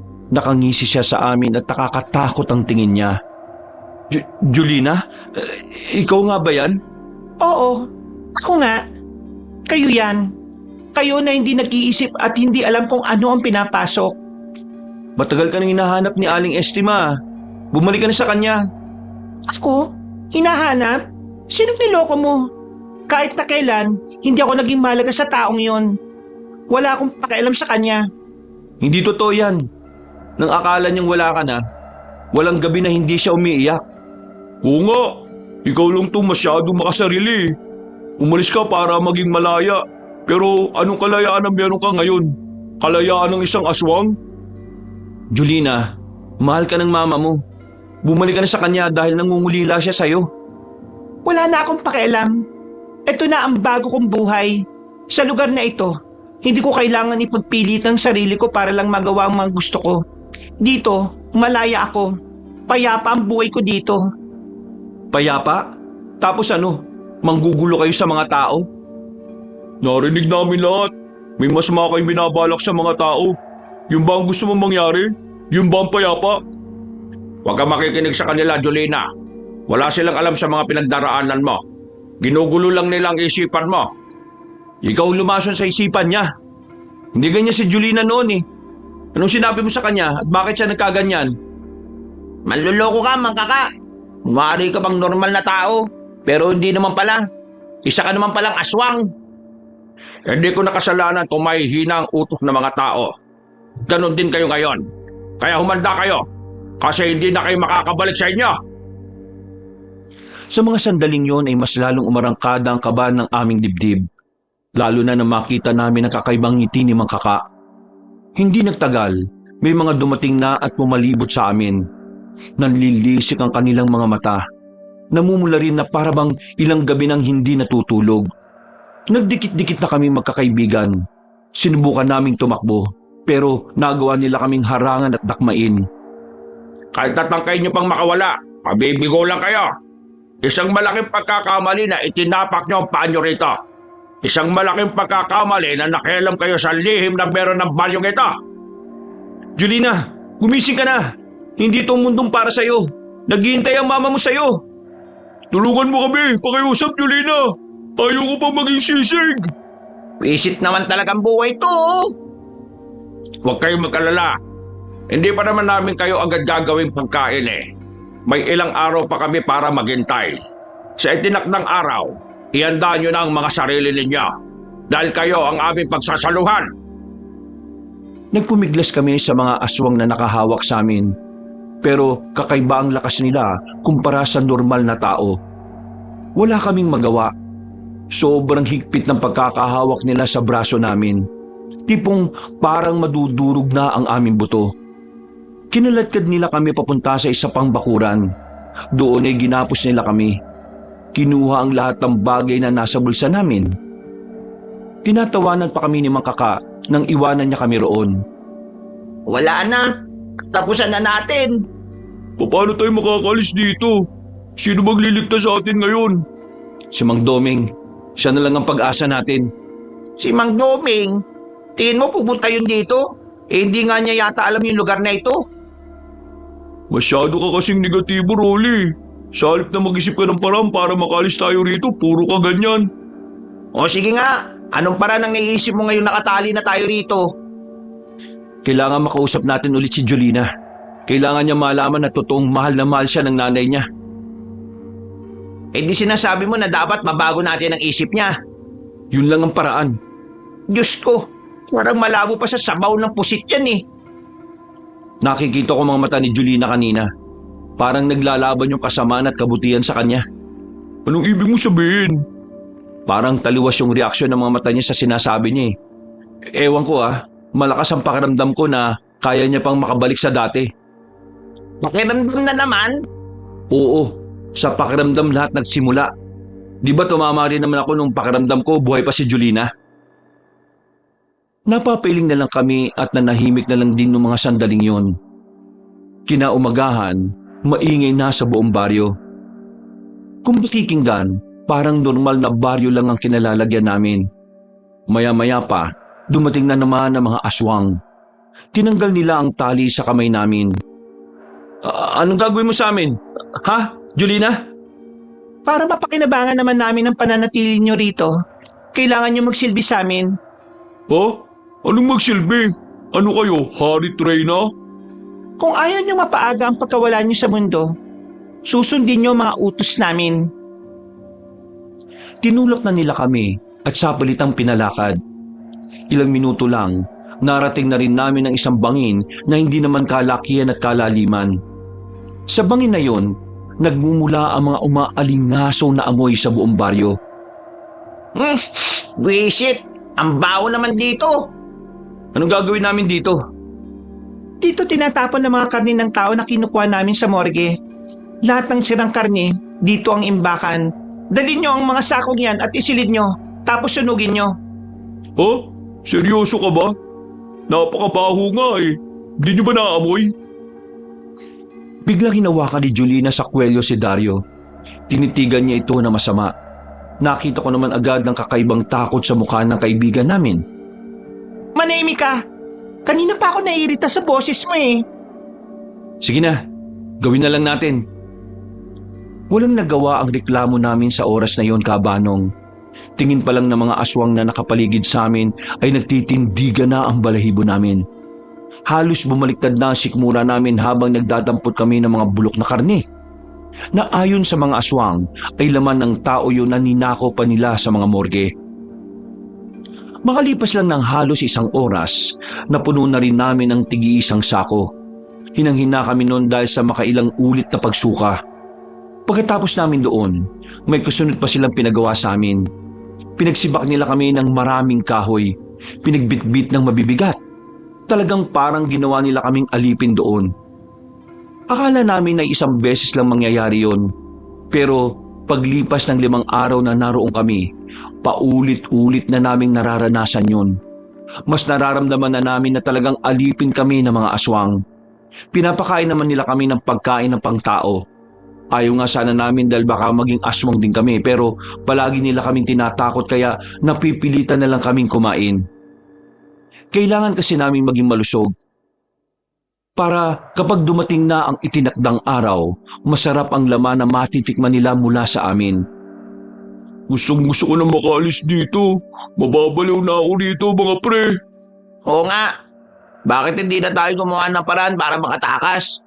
Total, inaayaan na nila tayo makagala-gala rito sa baryo nila eh. Wala na tayong tali oh. May mga bantay nga sa labas pero magagawa naman natin ang paraan yun. Ang totoo niyan, nung nakaraan ko pa iniisip ang bagay na yan. Pero pinag-aaralan ko kung paano tayo makakaalis. Nakakausap naman natin si Mang Kaka eh. At kahit papano, hindi naman niya tayo pinapahirapan. Maliban na lang sa mga utos nilang sunod-sunod. Kaya kung susundin lang natin sila ng susundin, magiging kampante sila. Tama ka, Dario. Kailangan natin paniwalain sila na wala tayong balak tumakas. Kailangan nilang makita na pinag-iigihan natin dito. Natigil lang ang usapan namin habang nagsisibak ng kahoy nang biglang dumating si Mang Kaka. Aba, napakasipag naman talaga ng 3 binatilyong ito ah. Mabuti naman at marami-rami na rin kayong nasisibak. Kailangan na kailangan kasi natin yan. Meron kasing nadagdag sa panghanda sa itinakdang araw. Ho? Nadagdag? Sinasabi niyo bang bukod sa amin meron pa kayong kakatayin? Mismo! Pero ito magandang balita. Hindi na kayo mapapasama sa kakatayin. Agad na sumilay ang ngiti sa mukha ng 2 kong kaibigan. Buong akala nila ay makakaligtas na kami. Pero nawala ang saya nila sa sumunod na sinabi ni Mang Kaka. Hindi na kayo kakatayin kasi napagdesisyonan ko at ng ilang opisyal na pwede na rin kayong gawing kagaya namin. Napatunayan nyo naman kasi ang inyong katapatan. Kasi pwede naman kayong tumakas dahil malayo kayo sa baryo. Pero hindi nyo naman ginawa. Kaya sa halip na katayin, bakit hindi na lang namin kayong gawing aswang din? Gagawing aswang? Sigurado ka ba? Anong mangyayari sa amin kapag naging aswang na kami? Hinawakan ko si Dario at Rolly. Sinenyasan ko sila na sakyan ng mga sinasabi ni Mang Kaka. Mabuti naman at nakuha nila agad ang nais kong sabihin. Kapag naging aswang na kayo, magtataglay kayo ng kakaibang lakas. Hindi na kayo gaya ng normal na tao na mamamatay sa sakit. Mas malakas ang resistensya ninyo. Mas matagal kayong matitigok. At higit sa lahat, magagawa nyo ng lahat ng gusto nyo dahil mas nakahihigit na kayo sa tao. Huwag mong sabihin na pumapay kasi sinasabi na matandang yan, Ismael. Iisipin niyong maigi. Kung aalis tayo rito, mamamatay rin tayo. Pero kung mananatili tayo rito at magiging kagaya nila, magkakaroon tayo ng kalayaan sa lahat. Naririnig mo ba sinasabi mo? Paano ka magiging malaya kung hinahanap ka naman ng mga tao para patayin? Yan ang gusto mo mangyari. Umalis tayo rito at bumalik sa buhay natin. Sa buhay nating mahirap din naman. Di ba pare-pareho tayong umalis sa mga tahanan natin kasi sinuka na tayo ng mga pamilya natin. Kung pipili natin ang dating buhay natin kaysa rito, babalik tayo sa kahirapan at hindi din tayo matatahimik. Walang kapayapaan, walang katahimikan, dahil gabi-gabi nila tayong hahanapin. Naintindihan ko si Ismael. Ha? Pati ba naman ikaw? Sa halos 5 araw na pananatili natin dito, napagtanto ko na parang nasa loob tayo ng kulungan. Isang malawak na kulungan na may kalayaan. Pero sa labas ng kulungan, ang kalayaan na meron tayo nakakulong din sa mga limitado nating gawin. Dahil kapuspalad tayo Mas pipiliin ko ng makulong sa isang lugar na mas nakapagbibigay sa akin ng ginawa. Kaysa sa labas na hanggang sa pagtulog ko para akong sinasakal. Ay nako, di ako makapaniwala sa mga pinagsasasabi nyo. Nakindatan kaming 3. Senyales yun na nagkakaintindihan kami kung ano ang ginagawa namin. Pagtingin ko naman kay Mang Kaka, mukha naman siyang naniniwala sa amin. Kaya kahit papaano ay nakakampante ako. Pabuti ba tong si Ismael at Dario nakakapag-isip ng tama. Ikaw, Rolly, para kang bata na kulang sa aruga O paano? Makakaasa na ako na magiging kagaya nyo na kami? Meron lang sana akong ipapakiusap sa oras na maging aswang na rin kami. Ipapakiusap? Ang dami mo namang gusto. Pero sige, ano ba yon? Kapag naging aswang na kami, gusto kong magkaroon kami ng sariling bahay. Pambihira naman. Wala namang problema. Ang daming bakanting lupain dito. O paano? Ipapasikaso ko na yung mga gagamitin sa pangyayanggaw. Ngayon na kaagad? Mamayang gabi pa naman. Kaya huwag kang atat. Tinapik ako sa balikat ni Mang Kaka at naglakad na rin paalis. Napaupo na lang kami ulit sa gilid. Kinakabahan. Pinagpapawisan ako ng malamig dahil sa pagiging tensyonado. Kailangan na natin makaisip ng paraan. Total, mamayang gabi pa naman. Maglibot-libot na tayo kung saan magandang daanan mamaya. Meron ako natuklasan daan itong mga nakaraang araw. Pero sa bandang dulo pa yun. Alas 4 ng hapon, pasimple kaming naglakad-lakad sa baryo. Pinagtitinginan pa rin naman kami ng ibang aswang na naroon. Pero dahil alam nilang lahat na alipin kami ron, iniisip lang nila na baka may iniutos sa amin. Pero wala silang kaalam-alam na naghahanap na kami ng malulusutan. Ilang minuto lang, narating na rin namin ang bandang dulo ng baryo. Nakita na namin ang sinasabi ni Rolly na daan. Nang papalapit na kami roon, hindi namin inasahan na naroon din pala si Julina at Mang Kaka. Mabilis kami nagtago sa gilid at nakinig sa pinag-uusapan nila. Pumayag na silang dalawa. Yung si Rolly na lang ang medyo alanganin. Pero wala namang magagawang isang yon. Pupwersahin ko mamayang gabi. Wala ka sa kanila? Bakit naman hindi? Sila na mismo nagsabi. Hindi natin alam kung anong pinaplano nila. Kaya dapat hindi ka naniniwala kagad. Julina, kilala mo naman ako. Alam mo naman kung paano ako kumilatis. Huwag kang mag-alala, mahal ko. Wala namang mangyayaring masama. Akong bahala sa kanila. Di kapag niloko nila ako, di tutuluyan na natin silang gawing pagkain. Hinalikan pa ni Mang Kaka sa noo si Julina. Nagulat kami sa nalaman namin yon. Pero mas naiintindihan na namin kung bakit sumama si Julina sa kanya. Palagay ko, merong ginawa si Mang Kaka para mapapayag ang babaeng yun na mapa sa kanya. Nang matapos na nila ang kanilang pag-uusap, ay naglakad na rin sila paalis. Siniguro na muna naming wala na sila saka kami lumabas. Kumaripas agad kami ng takbo pagpasok namin sa kagubatan. Para kaming mauubusan ng lupa. Hindi na namin pinansin ang ilang beses na pagtapak namin sa matutulis na sanga. Nang dahil sa kaba at takot, wala na kaming maramdaman sa talampakan namin na sakit. Sandali, teka lang. Pahinga muna tayo. Ha? Sigurado namang hindi nila tayo nakita, ano? Hindi, walang nakakita sa atin. Makakabalik na tayo sa atin. Anong gagawin natin kapag nakabalik na tayo? Si Mang Doming, siya ang unang lalapitan natin. Siya ang makakatulong sa atin. Paano ang mama ni Julina? Ipapaalam ba natin sa kanya? Oo, pero hindi na muna ngayon. Kailangan natin makausap si Mang Doming. Kailangan makagawa na sila ng paraan kung paano bibirahin ng mga nilalang na yun. Nang makapagpahinga na, ay agad na rin naman kaming lumisan doon. Pagdating namin sa kalsada ay nakisabay kami sa truck ng buhangin. Muntikan pa kaming mapagkamalang rebelde. Buti na lang ay magaling mag-utos si Rolly. Mga bandang alas 6 na, narating namin ang baryo na kinaroroonan ng matandang si Doming. Natanaw namin siyang nagsasampay sa bakuran niya ng mga nilabang damit. Napatigil at nagtaka siya nang makita ang gusgusin naming itsura. Ang daknante na pa. Nagyalisig. Mahabang kwento ho, Mang Doming, pero Di pa ikliin to. ilang araw kaming bihig at inalipin ng mga aswang. Kaya pala hindi na kayo nakabalik.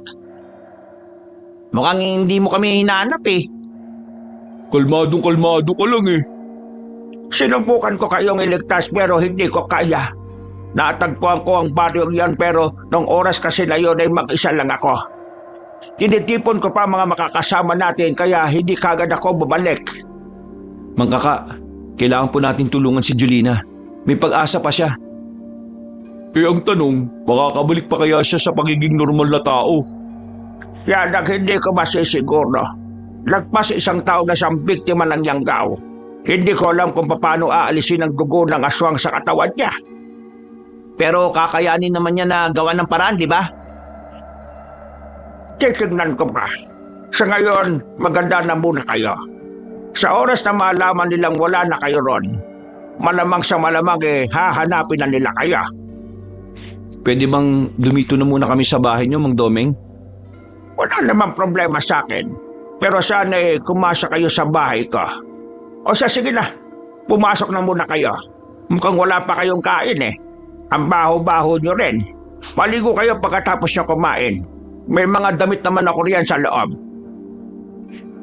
Isang malaking ginhawa ang naramdaman namin ng mga oras na yon, Kabanong.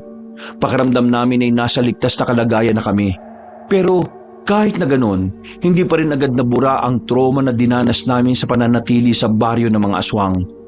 Kahit nakasama na namin si Mang Domeng, nanginginig pa rin kami sa takot kapag naaalala namin ang lugar nila. Ang mga aswang doon at ang mga itsura nila sa tuwing sasapit ang gabi. Oh, bakit hindi pa kayo natutulog? Sino ba naman kasi makakatulog nito? Sa tuwing pipikit ako nakikita ko yung mga aswang sa utak ko. Ako rin. Para akong nabubuang Kapag nakakarinig ako ng mga kaluskos, pakiramdam ko, nandyan sila para bawiin tayo. Alam kong mahirap para sa atin na malampasan tong nararanasan natin. Pero kailangan natin tong labanan. Nasa panganib na rin naman ang buhay natin di tatagan na natin. Mga pre, pasensya na Patawarin niyo ako kasi kung tutuusin, ako ang dahilan kung bakit pati kayo nasa panganib na rin. Huwag kang magdrama dyan. Sumunod kami sa iyo kasi gusto ka namin samahan. Hindi rin naman kasi kaya ng konsensya namin na hayaan ka na lang na mag-isa Kapag napahama ka, baka hindi kami matahimik. Basta, kahit na anong mangyari, kailangan natin makuha si Julina at kailangan mawala sa mundo ang mga aswang na yun. Ano? Hindi kayo makatulog, di ba? Eto, inumin niyo. Ano po yan? Halamang gamot yan. Medyo mapait lang pero makakatulong yan para maging kalmado ang utak ninyo. Kaya lang naman kayo hindi makatulog kasi ang dami niyong iniisip. Sige na, inumin niyo yan at aantokin na rin kayo. Pag inom namin ang binigay ni Mang Domeng, wala pang 10 minuto ay nakaramdam na rin kami ng antok. Tinanghali na kami ng gising kinabukasan. Inabutan namin sila Mang Domeng at ang ilang kapwa nila manunugis na nag-uusap-usap na sa bakuran. Pagkatapos noon, nagpaalam na muna kami sa kanya. Kailangan namin puntahan si Aling Estima para ipaalam na buhay pa ang kanyang anak. Dahil maliwanag naman na ang paligid, kampante kami na walang aswang na makakalapit sa amin. Sumakay kami ng tricycle pa uwi. Pagbaba pa lang namin ay nakita na namin si Aling Estima na mukhang may pupuntahan. Aling Estima! Ano na naman ang kailangan ninyo? Pwede po ba kayo makausap kahit sandali? Nakita niyo naman na aalis ako, hindi ba? Mahalaga po ito. Kahit na sandali lang. Huwag niyo akong istorbohin. Sinabi ko na sa inyong bayad na ang utang ninyo. Gusto ko na lang ng tahimik na buhay. Tungkol po ito kay Julina. Tumingin siya sa amin ng seryoso. Kalaunan ay pumayag na rin siyang pag-usapan yon. Hindi na siya muna umalis. Pumunta kami sa bahay niya. Medyo kinakabahan din kami noon dahil nag-aalala kami na baka hindi siya maniwala. Ano ba ang tungkol sa anak ko? Wala na si Julina. Bakit ba ayaw niyong patahimikin ang anak ko? Hindi po totoong wala na si Julina. Ha? Ano kalokohan na naman ito? Sa 5 araw na nawala kami dito sa baryo natin, napunta kami sa isang lugar na tinatawag niyang Sakluban. Doon namin siya nakita.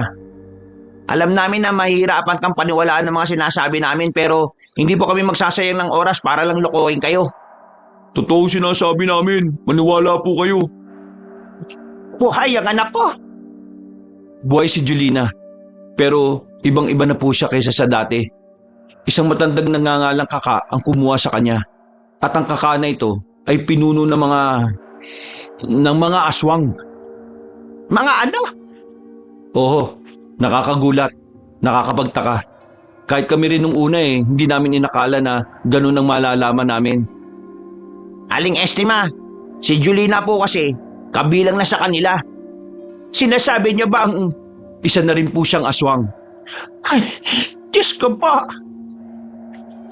Yung matandang kumuha sa kanya, may ginawa siya kay Julina para magbagong takbo ng isip niya. Para mapapayag niyang maging kagaya nila. Pero wag po kayong mag-alala. Meron na kaming kinausap na makakatulong po sa inyo. Mababawi natin si Julina at may babalik natin siya sa dati. Kaya pala may mga nabasa ako sa diary niya. Sinasabi niya roon na magiging malakas na nilalang siya sa oras na tumira na siya sa lugar ng sakluban. Hindi ko alam na yun na palang simula ng kalbaryo ng buhay niya. Ay nako, kawawa naman ang anak ko. Ay teka, nakilala niya ba kayo? Alam niya bang hinahanap ko siya? Kilala niya kami. Sinabi namin sa kanya na totoong mahal niyo siya. Pero iba na talaga ang takbo ng utak niya Hindi siya naniniwala. Ang tanging pinaniniwalaan niya lang ay ang mga araw na hindi kayo nagkakasundo. Sa ngayon, kailangan niyo po munang madala sa ligtas na lugar. Bakit? Ano bang gagawin sa akin ng mga aswang na yon? Malakas ang kutob ko na gagamitin ka nila sa oras na magkagipitan na. Alam nilang ikaw lang ang iisang bero si Julina Iiwan ka po muna namin sa lugar ng kakilala naming albularyo. Ligtas po kayo ron. Hindi po makakalapit ang mga aswang dun. Naging swabe naman ang usapan na yon. Nagawa naming makumbinsi si Aling Estima. Nang makapaganda na ng mga gamit si Aling Estima ay lumarga na rin kami. Pero pagdating namin ng tricycle, marami mga taong nakapila. Sandali na muna kaming naghintay roon. Habang nagmamasid-masid, meron akong napansin na 3 lalaki na nakatanaw sa amin. Nasa kabilang banda sila ng terminal. Pero ramdam na ramdam ko ang masamang tingin nila sa amin. Kailangan natin makaalis dito. Alice, wala kang bakanting tricycle. Tara na! Bakit? Ano ba problema? Nakikita niyo ba yung 3 lalaki na nakatingin sa atin? Malakas ang kutob ko. Aswang yan. Pakiramdam ko, kaming 3 pakay nila. Mga pre, dito! Gilid tayo dito, dali! Bago pa sila makalapit! Dali-dali na kaming umalis doon. Dumaan kami sa eskinita, kung saan-saan na kaming sumuot hanggang sa makarating na kami ng kalsada. Walang dumaraan na tricycle, pero truck lang na malalaki na hindi naman namin pwedeng pakiusapan. Hindi nagtagal, bigla na lang may sumulpot sa harapan namin na 3 aswang. Namumula mga mata nila at naglalawa ang laway. Diyos ko! Ayan na ba mga aswang? Dario, alalayan mo si Aling Estima. Rolly, tulungan mo ko. Kakayanin kaya natin yung mga halimaw na yan? Kailangan natin kayanin. Dumampot kami ng pamalong kahoy mula sa gilid. Lumakas ang tibok ng puso namin na magsimula ng umatake ang mga aswang. Hinambalos namin sila ng hawak namin, pero nagawa lang nila yung salagin gamit ang braso nila. Umangil sila ng malakas, tanda ng kanilang inis. Sa sumunod nilang atake, tinamaan na ako ng kalmot sa kaliwang braso. Si Rolly naman ay tumilapon ng ibinalibag sa gilid. Dario, itakbo mo na si Aling Estima. Palis na sana sila, kaso nga lang hinarangan sila ng 2 aswang. Wala rin silang pagkakataon na makalayo. Kaya sa mga sandaling yon, kabanong, hindi na namin alam ang gagawin. Mangkakalmutin na nila si Dario nang biglang dumating naman si Mang Domeng. May gamit itong mahabang patalim na may kalawit sa bandang dulo. Wala itong pagdadalawang isip na hinato yon sa 3 aswang. Mabilis at parang kalkulado ang galaw nito. Sa isang iglap lang, iika-ika na ang mga aswang. Hindi na rin lumaban ang mga yon at dali-dali na lang umalis. May mga namata na kaming aswang sa palibot ng mga baryo. Kaya hindi malabong makuha na rin kayong 3. Hindi na kayo dapat tumiwalay sa akin. Mang Domeng, si Aling Estima, nanay nung babaeng kinuha ng mga aswang, pwede ba natin siyang iwan muna sa inyo? Baka kasi kunin din siya ng mga aswang at gamitin laban sa amin. Tumango lang si Mang Domeng. Hindi na kami nagtagal doon. Naglakad na kami para puntahan ng kakilala ni Mang Doming na may tricycle. Makalipas lang ang ilang minuto ay nakabalik na rin kami sa bahay niya. Iniwan na namin si Aling Estima roon. Dakong 6:00, kasama na namin ang mga kapwa manunugis at albularyo ni Mang Doming. Nakahanda na ang lahat para lusubin ang mga aswang. Sinimulan na namin ang paglalakbay. Dahil mabagal at maingat ang paglalakad namin, dakong 8:00 na kami nakarating sa paligid ng baryo nila Mang Kaka. Hindi rin makapaniwala ang ibang mga manunugis na kasing dami na rin nila ang mga aswang na naroon. Mang Doming, anong unang gagawin natin? Basta wag lang kayong lalayo sa akin. Gamitin nyo rin yung itak na ibinigay ko sa inyo. Hindi sa lahat ng oras kaya ko kayong protektahan. Nagiwahiwalay ang mga manunugis para palibutan ng baryo. Kami naman ay sa gilid kami dumaan. Hindi pa sana magsisimula ang labanan ng mga sandaling yon, pero biglang sumiklab ang gulo ng isa sa mga manunugis ang nakita ng mga aswang. Sumama kayo sa akin. Hahanapin natin yung pinuno nila. Alam namin kung nasaan ang bahay niya. Dito! Dito, dali! Habang nagkakagulo na mga aswang at manunugis, kumaripas kami ng takbo sa gilid. May mangilang-ilang aswang ang sumubok na harangin kami. Pero pinagtatatagal lang yon ni Mang Doming. Hindi nagtagal, narating na rin namin ang bakuran ni Mang Kaka. Inabutan namin ang matandang aswang na kalmado lang habang umiinom ng tableya. Meron pala akong bisita. Hindi nyo naman ako nasabihan kagad. Nandito pala ang magiting na albularyong si Doming. Kakatuwa naman at kilala mo pala ako. Salamat sa pagkilala. Paano hindi kita makikilala? Ikaw yung nanguna sa paglagas ng mga pinsan ko noong araw. Pero nakaraan na yon. Hindi na natin may babalik. Ang mahalaga ay yung ngayon. Hindi kami bumalik dito para makipagdaldalan. Narito kami para pigilan na masamang binabalak ninyo at para bawiin si Julina. Masaya akong malaman na may maganda pala kayong layunin sa pagpunta nyo rito. Pero kinalulungkot ko. Dahil ang mga gusto nyo mangyari mananatiling gusto nyo lang. Kasi hindi ito mangyayari. Ay naka, kahit anong huring aswang talaga napakadaldal. Ang daming sinasabi. Kung sa bagay, baka nilulubos mo na kasi. Baka ito na ang huling sandali mo. Biglang pinukol ni Mang Doming ang kutsilyo na kinuha pa nito sa tagiliran. Sinubukang ilagan yun ni Mang Kaka, pero tinamaan pa rin ito sa balikat. Nanlisik ang mga mata ng matandang aswang. Binunot nito ang kutsilyo na parang wala itong nararamdamang sakit. Hindi ako makapapayag na pati ako ibabiktima mo, Doming! Tumalo na mataas si Mang Kaka patungo kay Mang Doming. Nagpakawala ito ng malakas na sipa. Tinamaan si Mang Doming at agad din naman itong tumilapon.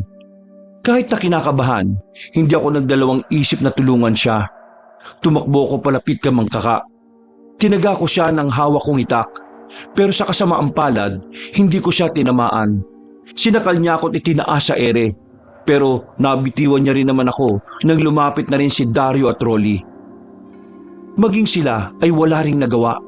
Binalibag lang sila sa gilid. Hindi ako interesado sa mahihinang gaya ninyo. Itong si Doming ang gusto kong patayin. Muli niyang nilapitan si Mang Doming. Dinakma niya ito sa ulo at saka sinuntok ng malakas sa muka. Pinagkakakalmot din ng maraming beses. Buti na lang ay nagawang makailag ni Mang Doming kahit na papaano. Alam mo bang masaya ako ngayon? Masaya ka? Bakit? Dahil mamamatay ka na? Masaya ako ngayon dahil sa wakas nakatagpo na rin ako ng malakas na aswang. Nakita naming hinawakan ni Mang Doming ang kwintas niya. Maging kami nabigla na lang din nang mapansing bigla siyang lumakas. Parang hindi na nito nararamdaman ang bugbog sa katawan. Muling nagsagupa ang dalawa. Parehong malakas na ang katawan. Noong mga sandaling yon, napansin namin na mas nakakalamang na si Mang Doming. Kada suntok na pakakawalan niya ay hindi na naiilaga ni Mang Kaka. Ito naman lahat ng kaya mong gawin. Nakakadismaya kang aswang ka. May anting-anting ka lang kaya ka malakas. Hindi ko kasalanan na walang ganito mga aswang kaya kayo mahihina. Isang malakas na suntok ang ginawa ni Mang Doming sa sikmura ni Mang Kaka. Nang dahil dito ay tuluyan ng napadapa ang matandang aswang. Namimilipit ito sa sobrang sakit. Si Mang Doming naman ay kagad na kinuha ang itak niyang mahaba. Nakakalungkot na ang lahat ng pinaghirapan mo ay matatapos lang sa mga sandaling ito. Kapag pinatay mo ako ngayon, hindi nyo na makikita si Jolina. Anong ibig niyo sabihin? Ngayon ang gabi kung saan magiging ganap na aswang si Jolina. Ngayon na siya unang titikim ng laman ng tao. Pero itinali ko siya para hindi niya yon magawa. Isipin niyo na lang na kanina pa siya nakatali. Kapag hindi siya nakakain kagad, mamamatay siya sa gutom. Walang iya ka! Nasaan si Jolina? Gusto niyong malaman? Pakawalan niyo muna ako.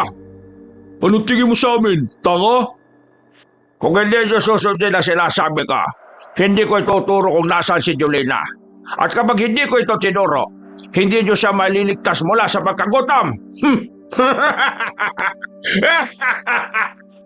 Ang dami mo pang sinasabi. Mauna ka na sa impakto! Nagulat kaming tatlo nang biglang itarak ni Mang Doming ang itak niya sa dibdib ni Mang Kaka. Paggugot niya ay agad din namang nalagutan ng hininga ang matandang aswang.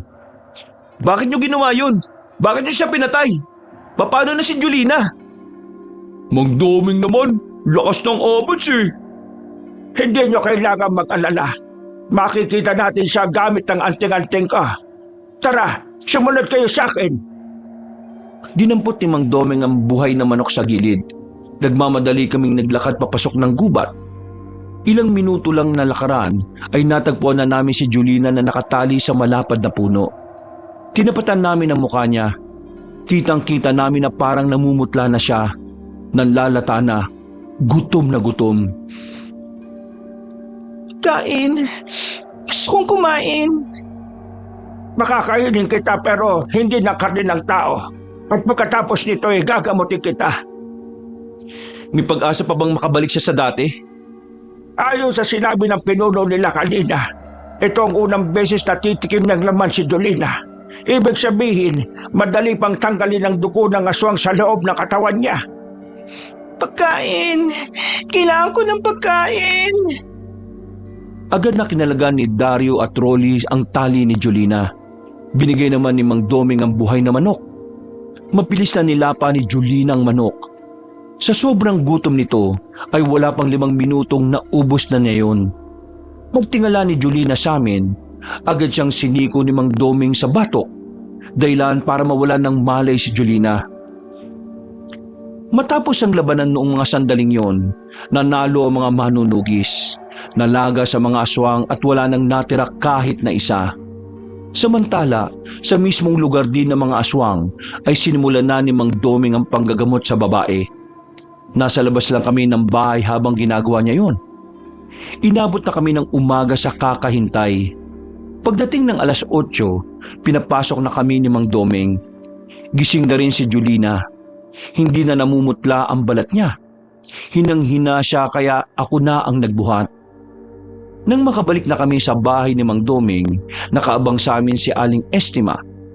Kusang bumaba si Jolina para salubungin ang kanyang ina. Kung akala ko'y wala ka anak, nawalan na ako ng pag-asa dahil sa sinabi ng mga pulis. Pero ngayon, nandito ka na. Sobrang saya ko. Mama, patawarin mo ako sa mga nangyari. Hindi ko rin yun ginusto. Nagulat na lang ako na iba na ang ginagawa ko. Ang naalala ko lang, may nakausap ako matanda. May ginawa siya sa akin para mahumaling ako sa mundo ng mga aswang. Pero ngayon, nakabalik na ako. Ma, hindi na ako aswang. Ginamutan nila ako. Makakaranas lang siya ng pagsakit ng tiyan dahil sa buhay na manok na pinakain ko sa kanya kanina. Kailangan niya kasi yon dahil mamamatay na siya sa gutom kapag hindi siya pinakain. Inumin mo ang lahat ng gamot na ibibigay ko sa iyo. Panlinis ng dugo yon. Maraming salamat sa iyo, Manong. Pati na rin sa inyong 3 magkakaibigan. Kung hindi dahil sa inyo, baka hindi ko na nakita pa si Jolina. Maraming salamat. Hindi ko man kayo ganong kilala. Nararamdaman ko talaga ang malasakit niyo kay Mama. Total, di ba kami kilala? Ako nga pala si Dario. Manahimik ka na nga dyan. Aray, bakit namamatok? Julina, mahal na mahal ka ng nanay mo. Kaya sana, huwag na kayo maghihiwalay ulit ha. Isang malapad na ngiti ang pinakita sa akin ni Julina. Isang ngiti na naging dahilan para mapanatag ang kalooban ko. Nagkaayos na ang mag-ina. Natalo na ang mga aswang at wala nang nakita pa kahit na isa. Samantala, makalipas lang ang isang buwan, sinubukan namin bumalik sa mga pamilya namin. Si Rolly, nagkaayos na sila ng pamilya nila. Si Dario naman, medyo komplikado pa rin pero tinanggap pa rin siya kahit na naglaya siya. Ako naman, nagkasundo na rin kami ni Mama. Nagkapatawaran na rin kami. Ang nawawala ko namang kuya, natagpuan siya sa isang liblib na nayon. Ligtas, maayos ang buhay. Walang kinalaman sa aswang ang pagkawala niya. Bumalik din naman siya sa amin, pero mas pinili na niyang manirahan sa nayon. Ang mga nangyaring yun sa buhay ko ay ang siyang nagpatibay ng buong pagkatao ko. At ngayon, masaya kong tinatahak ang buhay kasama ang mga taong mahalaga sa akin. At kahit na muli pang magbalik ang mga aswang, handa akong maging kagaya ni Mang Doming para lang pigilan sila. Mga kabangers, mga kayanggaw, si Kabanong po. Maraming salamat po sa pakikinig na naman sa ating isang kwento ngayong araw na ito. Kung nagustuhan niyo po ang kwento natin, kung maaring pindutin niyo po ang subscribe button sa mga bago pa lang sa channel natin. At huwag niyo rin pong kalimutan na magbigay ng comment at pindutin rin ang like button. Kung medyo nabitin po kayo, iniimbitahan ko kayo na dalawin ang iba pa natin mga channel. Ang Pamela Clamil channel kung saan nagna-narrate po ako bilang si Lolo Pael at ako rin po bilang Kabanong. Meron pa kaming isang bagong channel na ang pangalan ay Kabanong version 2.0 kung saan meron na po kayo mapapanood ng mga moving images doon. Habang nakikinig kayo sa isang narration na meron na pong music and effects. O di ba mas maganda? Kaya sana po ay mag-subscribe rin kayo doon para makasama kayo sa first 100,000 subscriber ng channel na yon. At huwag nyo rin pong kalimutang mag-comment at mag-like. Para hindi po kayo mahirapan na hanapin ang mga nasabing channel, ilalagay po namin sa description o sa pin comment ang mga links ng mga nasabing channel. Hanggang sa susunod na mga kwento, wakas!